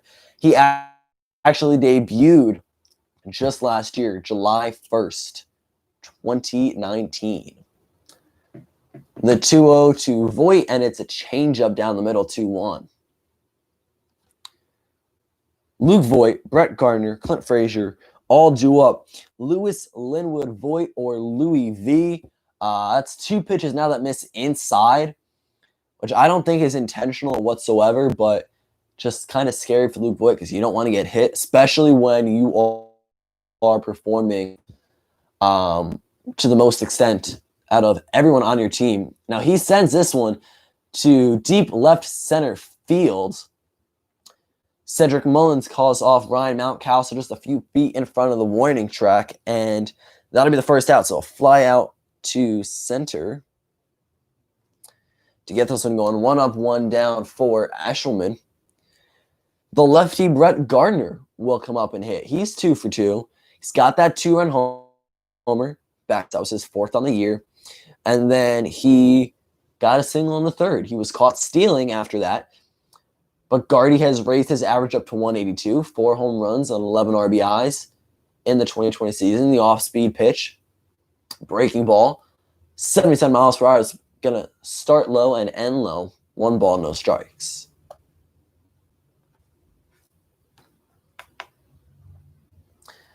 .76 miles per hour on the inner 3rd, called strike 1.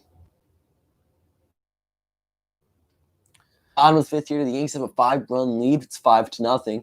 Gardner wearing number 11, as he usually does, in a 1-1 count with 1 out. Make it 2-1. Clint Frazier due up next. He's due for a hit this game. 0 for 2 currently. He lined out to right field, and then he struck out swinging in his most recent at-bat. Now, Gardner sends, looks like a changeup. Foul. And Brett Gardner is 6th for the Yankees all-time with 1,536 games played. He is the longest tenured active New York Yankee, the only remaining Yankee currently on the team who has won the World Series with the team back in 2009. Another foul ball from Brett the Jet. That's not really a nickname for him. I've been calling him that for 4 years maybe, just because he's fast. And when I originally thought I came up with the nickname, I was young. So Brett the Jet, Gardy Party, all acceptable nicknames for my favorite player in the game. Checks his swing, but does hold up, so it's a full count now to number 11. And again, the Yankees and Aaron Boone are sporting FDNY caps in remembrance of all the people who have lost their lives and all of the first responders from 9/11, which today is the 19th anniversary. Ball four to Brett, so he's going to reach base for the third straight time this ball game. He's aboard with one out, and now Clint Frazier will get his third opportunity of this ball game. Now, Clint was selected 5th overall back in the first round of the 2013 draft by the Cleveland Indians. First pitch here is going to be inside for ball one. Now, the Yankees have had him. He's been up and down throughout the system in the organization for the past few seasons. Scott, what it takes to be a starter, especially after what he's proven to this point in 2020. And there really be no question about his status if he was on any other team. But the Yankees just have so much depth. And when they have healthy guys, which is kind of rare, seemingly enough, but when they do have healthy guys, it might be difficult to slot Clint Frazier in there. With the DH, that job is easier a little bit, but 2-0 now to Clint. Brett Gardner on first, 3-0. Change is going to miss down and away. So Eshelman definitely looking a little bit shaky here. Coming out of the pen, he's thrown 15 pitches and only recorded 1 out. Walked one batter at risk of walking another on 4 pitches. And this one will catch a part of the plate, strike one. The 3-1, 1 man on, 1 man out. Now, Clint Frazier is batting cleanup tonight for the Yankees, starting in right field. He's made a nice play defensively today. And Eshelman going to check up on Gardner for the second time this time around. I think Cobb looked over at first 3 times, and they actually caught him stealing. Gardner again has to scramble back to the bag. This is getting ridiculous. This is sometimes I'm like, come on, just pitch the ball. It's okay. Don't worry about the runner. I mean, you guys are down 5 anyway. But Gardner's taking about a 12-foot lead off the bag. So decent amount of space, but he is fast. He was caught stealing, or else he would have been good for stolen base number 4 back in the 3rd inning. And, of course, stolen base number 4 is on the season, not in the career. The count is full to Clint Frazier. Gleyber Torres is due up.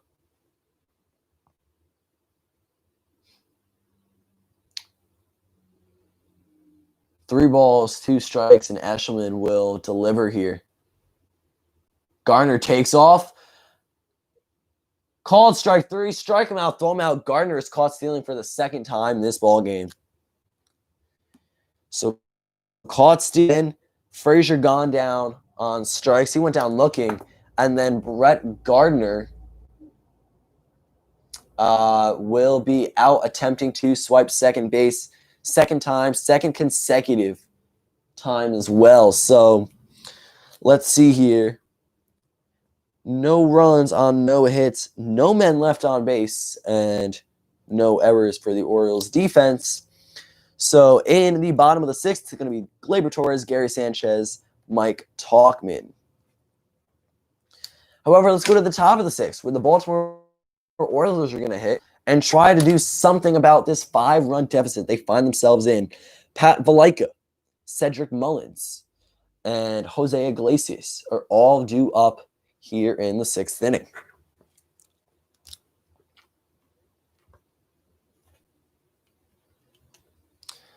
So here we have it. Again, let's just take a look here at the American League East Division. And we've discussed it a few times already on stream. The Red Sox are at the bottom of the totem pole, 16 and 24. So 16 wins, 20 for Boston, a .356 win percentage, and they are 12.5 games back of the Tampa Bay Rays, the division title leaders at the moment. Now, the Red Sox are 7 games back of the Yankees, if that doesn't make it any better. And their season's pretty much over. It really has been kind of since the start. They're just struggling not putting together great games. Only 16 wins. I definitely didn't think they'd do worse than the Orioles this year, but I knew they weren't going to do great. The Orioles do find themselves in 20-22 win-loss record, so they're either going to earn win number 21 or you lose game number 23 here. And that's a .476 win percentage, 7 games back of the Rays, a game and a half back of the Yankees. Of course, this game dramatically sets another tone for game 2 of the doubleheader. Because if the Orioles lose this one, they need to win game 2 to stay close in proximity of the Yankees, who are in third of the division, for that final wildcard spot. New York is 22-21, 512 win percentage, 5.5 back of Tampa, 2 games back of the Blue Jays for second. So really anything is possible at this point. I love that the baby Jays are doing well and that are pushing for a postseason berth. I think that's awesome. I love Toronto, one of my favorite teams in the league. Of course, Yankees number 1, then it's Blue Jays and Mets for me, pretty much interchangeable, but I really, really am excited to see Toronto exceeding postseason berth. And I was fairly young the last time they were in it, but that's when they had their core. Jose Bautista, Edwin Encarnacion, Josh Donaldson, Troy Tulowitzki. I mean, that's an awesome, awesome heart of the lineup right there. And it looks a little bit different now. You got the sons of a lot of great players in Major League Baseball and Hall of Famers. And then you have some guys that were picked up at the trade deadline and just, some big names for the Blue Jays. Hyunjin Ryu, big, starting pitcher last year, and came over, signed with the Blue Jays. That was kind of a surprise to me, but I believe it was like 4 years, $80 million or something like that. Nice little contract from the Blue Jays. They got a good starter. He's their ace. Him, Taijuan Walker now, Tanner Roark, Ross Stripling, Robbie Ray, I'm forgetting as well, who was acquired at the deadline. As I'm kind of rambling here, Valenka flies out to left fielder Mike Tauchman for the first out of the inning, and now that'll bring up Cedric Mullins.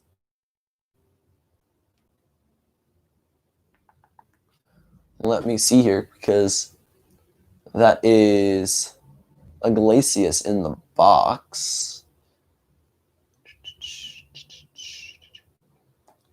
Just one moment. I might have, let's see. What I do here. So, first, we are, that was Cedric Mullins who flied out to left fielder. Sorry, not Pat Valenka. I messed up the book. That's on me. That is on me. My bad. So Cedric Mullins with a fly out there, and now it's a 2-2 count to Raisel Iglesias.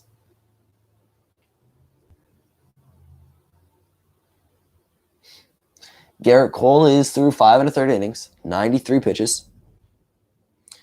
It's Iglesias and DJ Stewart due up, and Iglesias swings and strike 3. Got him swinging, so let's see, 1, 2, 3, 4, 5, 6, 7 strikeouts for Raisel. Not Raisel. I'm thinking Raisel Iglesias, and he's not even pitching. 7 strikeouts for Garrett Cole. Goodness, these last few outs have really been messing with my words here, my train of thought.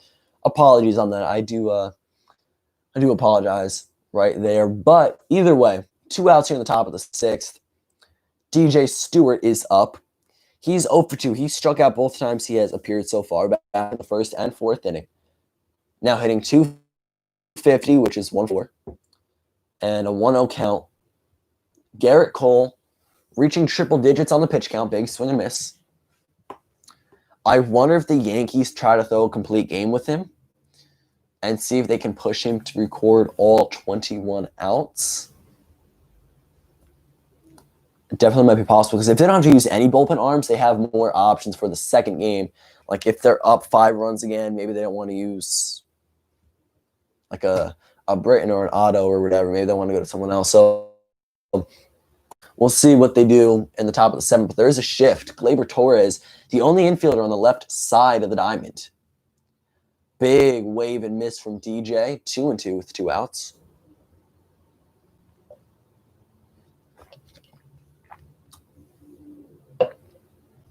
Here we are.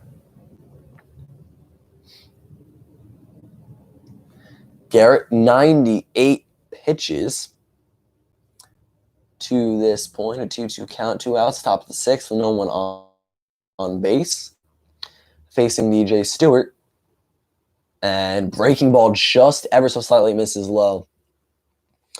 That is Ramon de Jesus calling balls and strikes, who does not give the call in favor of Garrett. That did miss notably low, though. And swing and miss, change up 90 miles an hour from Garrett Cole. Pitch number 100. He's running off the field happy. Back-to-back strikeouts, no runs, no hits, no man left on base, and of course, no errors for the Yankees defense. So we're going to go to the bottom of the sixth inning. Just 6 outs left of this ball game, assuming the Orioles don't score 5 or more in the seventh. Gleyber, Gary, and Mike Tauchman all due up here for the Yankees in the home half of the sixth. You don't really need insurance here. 5 runs is a nice little pedestal. And I think you're kind of sitting comfortably at the moment. That's just me. Of course, anything can happen. We referenced this briefly earlier on, and then we got into the Fernando Tatis Jr. discussion. But I definitely think that at the moment, the Yankees could escape with only putting up 5 runs and come out with a W. So we'll see if they can add any more runs, tack some more onto the scoreboard here. But again, Torres, Sanchez, Tauchman, they will all get at-bats here in the bottom of the sixth. We'll see if Garrett Cole returns to the mound in the seventh, if Eshelman remains in the ballgame for Baltimore. So, assuming this game maybe ends around 6:05, maybe earlier, maybe later, that would give us game 2 starting around roughly 6:35 p.m. Eastern Standard Time.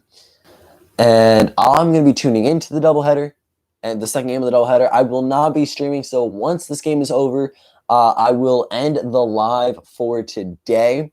Definitely want to get back here, call some more games again soon in the near future, like the next few games or so. Maybe a Blue Jays-Yankees game. I'll be live for 1 or 2. Maybe another Orioles game in the series. I don't really know. I don't have a set schedule for when I do go live. I know some people do ask me. It's really just if I'm doing anything or not, if I'm available and if I'm ready to call, like if I have enough notice and I get all my notes done and everything, then I will sit here and call it, guys, and enjoy the Yankees playing some baseball. So here we are. Again, game 1 almost over. Game 2, roughly just as an estimate at the moment, it probably shouldn't start much later than 6:35. And here is the first pitch to Gleyber. Off speed, but called strike, and Eshelman remains in the game. Changeup down 77 miles an hour. Gleyber checks his swing, and that is forced by the first base umpire, who says he does not go around. Counts even at 1 apiece to number 25. And he will foul this one down the third baseline. Ruiz throws it away. Dan, how you doing? Hope you're doing well here. Welcome to the stream. So Gleyber Torres is the head of the Yankees lineup for the bottom of the sixth here offensively. They have a 5-run lead over Baltimore, and the shortstop's going to loop one into left field. Ryan Mountcastle will come in and make the throw into second base, but not in time. Gleyber Torres is in there with a leadoff double.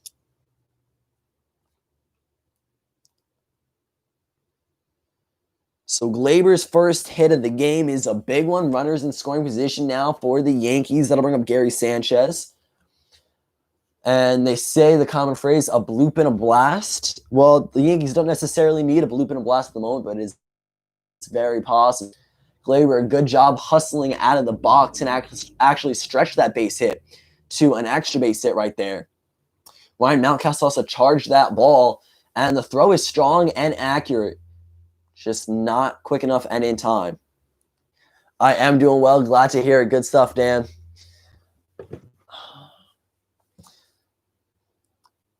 So now Gary Sanchez steps in, and his average is a little under 121, which he started with coming into this game. 0 for 2, currently against the Baltimore Orioles. In the bottom of the first, he lined out right back to the first baseman. And then he struck out looking in the third, rather. At bat number 3 on the day. And he's ahead in the count 2-0 with Gary Sanchez being a big at-bat right here. Big at-bat. A single scores another run, gets the average up. And Gary will be starting game 2 behind the plate, so he's going to be hitting again. And really hasn't done much this year offensively. We've made note of that already previously. And we know that has been the case with other guys on the Yankees lineup. It's been a little bit rough, and there hasn't been a lot of consistency with scoring runs each and every game. And then, pitching has looked a little rough on the edges. But Gary Sanchez strikes out 41% of the time in 2020. That number very high. And Eshelman will walk Gary on 4 pitches. So Gleyber remains at second. Gary reaches first via ball 4. And now Mike Tauchman steps up with 2 men on base, 1 in scoring position, and no outs. So I hope everyone in the stream is doing well and having a good time.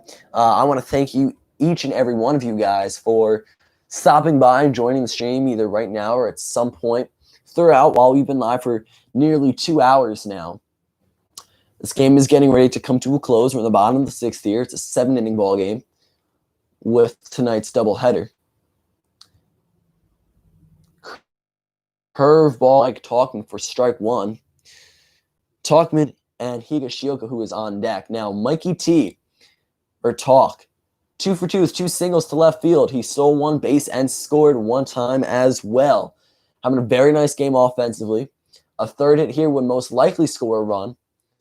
And he swings and fouls one back off speed and breaking ball down and in. So he's behind in the count 0-2. Catcher Kyle Higashioka in the on-deck circle. Gleyber Torres stands off second. Gary Sanchez with the lead from first. That's a ball. It's going to get away from Pedro Severino, Orioles catcher. So both runners will advance on the wild pitch. Gleyber now at third. Gary at second. And all Tauchman needs is a sac fly to score run number 6 of this ball game. We'll see if that can be accomplished here. Down in the count 1-2. But Talk has definitely done very well getting on base, grabbing base hits. And he will send this one to shallow center field. It's going to fall for a base hit. His 3rd single of the ball game. 1 run will score. Gleyber Torres comes in. Gary Sanchez advances to 3rd. And it's an RBI single for Mike Tauchman. So again, Gleyber scores. He initially reached base via the leadoff double. Advanced to 3rd on a wild pitch. Gary Sanchez walked, advanced to 2nd scoring position on said wild pitch. Now the Yankees DH stands just 90 feet away from scoring, and Mike Tauchman is over there with the leadoff first for Kyle Higashioka. Now Kyle hit his first homer of the season. He also collected his first 2 RBIs of the year, and he's 1 for 2 with a 2-run home run and a strikeout. First pitch to him is deemed a strike by Ramon De Jesus, home plate umpire. 0-1. Tyler Wade now in the on-deck circle. And Kyle rips it down the line ever so slightly foul. It's going to advance to 0-2. So again, Wade, the Yankees' second baseman for game 1, bats 9th, and he will be the next to get an at-bat. The Yankees up 6-0 now, and if you're Thomas Eshelman, you would definitely exchange a double play for a run and make it a 7-0 ball game. You want to try to get at it here. If you don't get 2 outs on a play, you're at risk of surrendering more runs, and your team already only has 3 more outs offensively to try to come back. So we'll see what happens. Another pass ball from Pedro Severino. From Pedro Severino, but another pass ball from Tom Eshelman that gets through Pedro. So now Tauchman advances to second on the wild pitch, and the double play is eliminated. So that's not even a factor at this point in the game. Gary at third. Tauch at second. No outs still for the Yankees.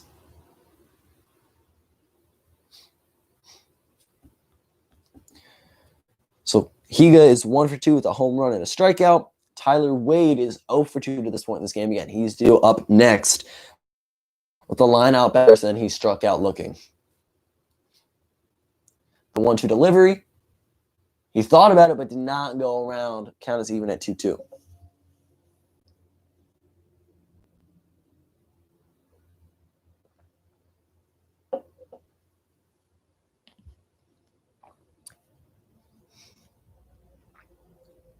Two men on and no outs.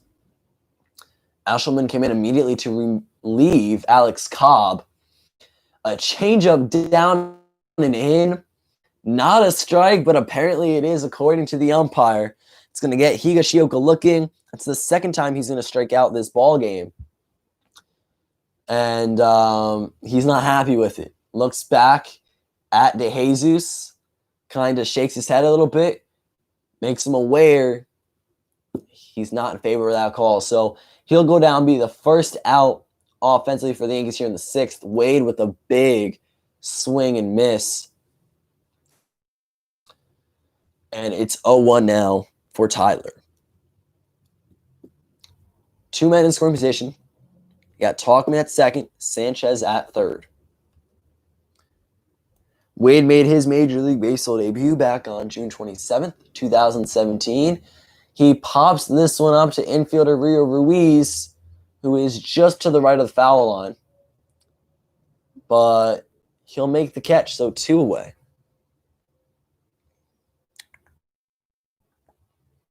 So a pop out to third for the second out. And now DJ LeMahieu with 2 men on and 2 outs. We'll see if he can bring in any more runs. The Yankees have really struggled, especially recently, with getting hits while runners are in scoring position. It was starting to look a little bit better. I think in their most recent win against the Blue Jays, they were 3-8, I believe. But previously, they were just not good. They could not seem to score runs. And then just hits were hard to come by as well. You look at this Yankees team on paper, and they really should be excelling at this point in the season. That really hasn't been the case. Yes, they're winning ball games, but third in the division and just 1 game ahead of 500 where things currently stand. It's an 0-2 count to DJ. 2 outs. Still Gary Sanchez at third and Mike Tauchman at second.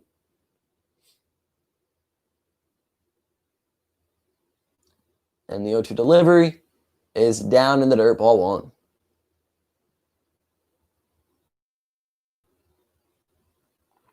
So DJ here, of course, Le Machine was very good for the Yankees last year. Very good for him this year, too. And the Yankees do not have anyone warming up in the bullpen, so it looks to be like Garrett Cole is at least going to go out to start the 7th inning. And a line drive to third base, but Rio Ruiz makes a really nice jumping catch to rob DJ LeMahieu of probably what would have been a 2 RBI single. So a line out to third will end it. 1 run on 2 hits with 2 men left on base and no errors for the New York Yankees and the Orioles defense. So we head to the top of the 7th, just 3 outs remaining in this ball game.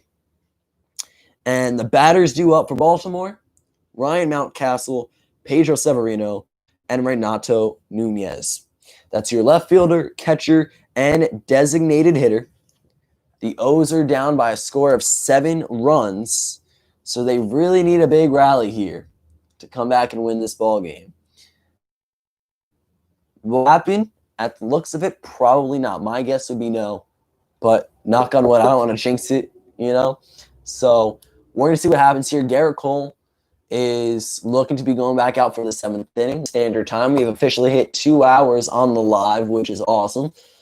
And that means give or take probably another 5-10 minutes of the ball game, assuming the Orioles don't really score. So roughly right now we are looking at like a 6:35, 6:40 start time for game 2. Again, it could be pushed back later, just depending on how long this half the inning runs. So rookie 7th, which acting like the top of the 9th. The Orioles are down to the last 3 outs. Really have to get something going here.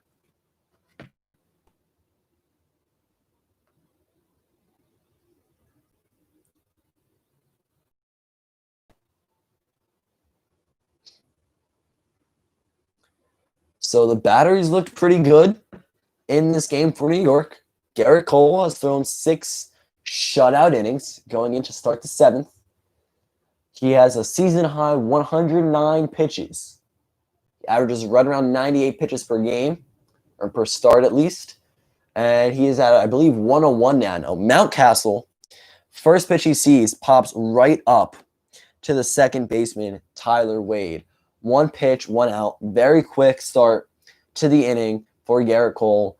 Honestly, you don't want him to get tired. You don't want him to give up any long balls here or anything. If you can get out of this ball game with a shutout, that would be amazing. So at the moment, 1 away for not Pedro Severino. No, yes, I was going to say not Pedro Martinez, and I said not Pedro Severino instead. It's been a long day. But 102 pitches now for Garrett Cole. Severino's going to foul him back, so he's down on the count 0-1. And Garrett getting ready to throw his 103rd pitch, which check swing for Pedro, and the first base umpire says he did indeed go around. 0-2 count.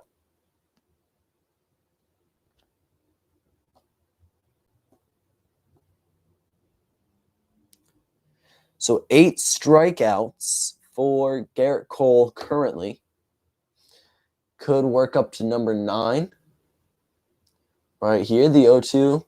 And swing and a miss. Strikeout number 9. High heat, up and in. Challenges Pedro and gets him. So I think I was saying, but the battery was looking really good for the Yankees today. Higashioka, his first homer of the year, was a 2-run shot.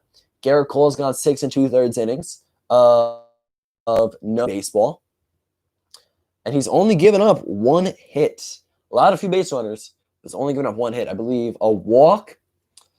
Yeah, 1 walk, 1 hit, and an error. The walk came to Mountcastle. Hit came to Hanser Alberto. And the error was also to Mountcastle. The potential last batter of the game for Baltimore steps in. Takes a fastball on the outer third of the plate for called strike 1, clocking in at 98 miles an hour. And it's designated hitter, Renato Nunez. Pitch number 2, curveball, swing and a miss. He's going to wave at it and not make contact. 0-2 now. Garrett Cole, so on 106 pitches to this point. Orioles down to their last strike of the ball game.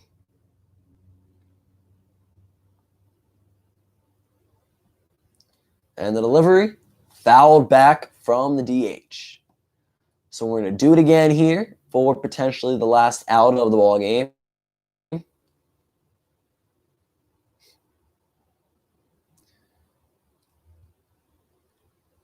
The 0-2 from the Yankees ace. Fastball upstairs. That'll miss. 1 ball, 2 strikes.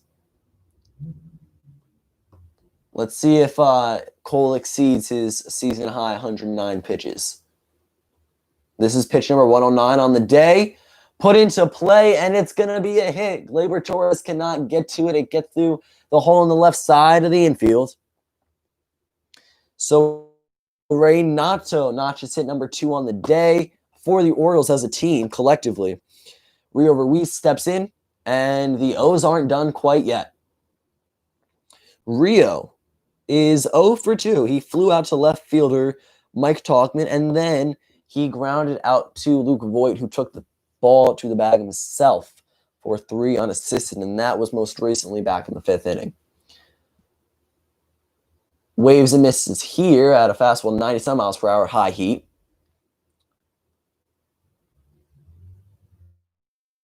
The run second, I missed how that was the case. Was it maybe a double? Hold on. I'll go back and check. I thought that was a single, but I could be mistaken here. Okay. So it's a 1-1 to Rio, and the base runner standing off second. Garrett Cole will step off. He's thrown 111 pitches in this ballgame. Now at third.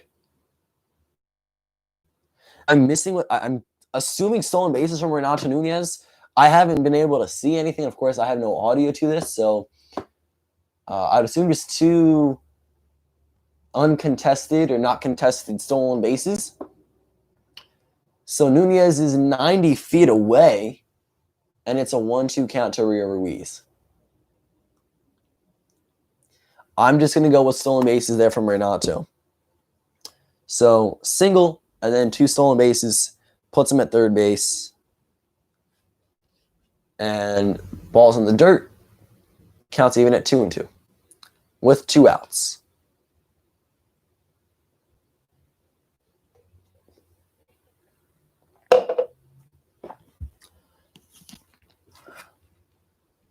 The 2-2. Again, the Orioles could be down to their last strike of the game. Put in play right back to Garrett Cole. And it's a 1-3 ground out. That'll end it for the ball game. 1 hit, no runs, and 1 man left on base just for the Yankees defense. But how about Garrett Cole? A 7-inning complete game shutout. No runs, 2 hits, no errors for the Orioles.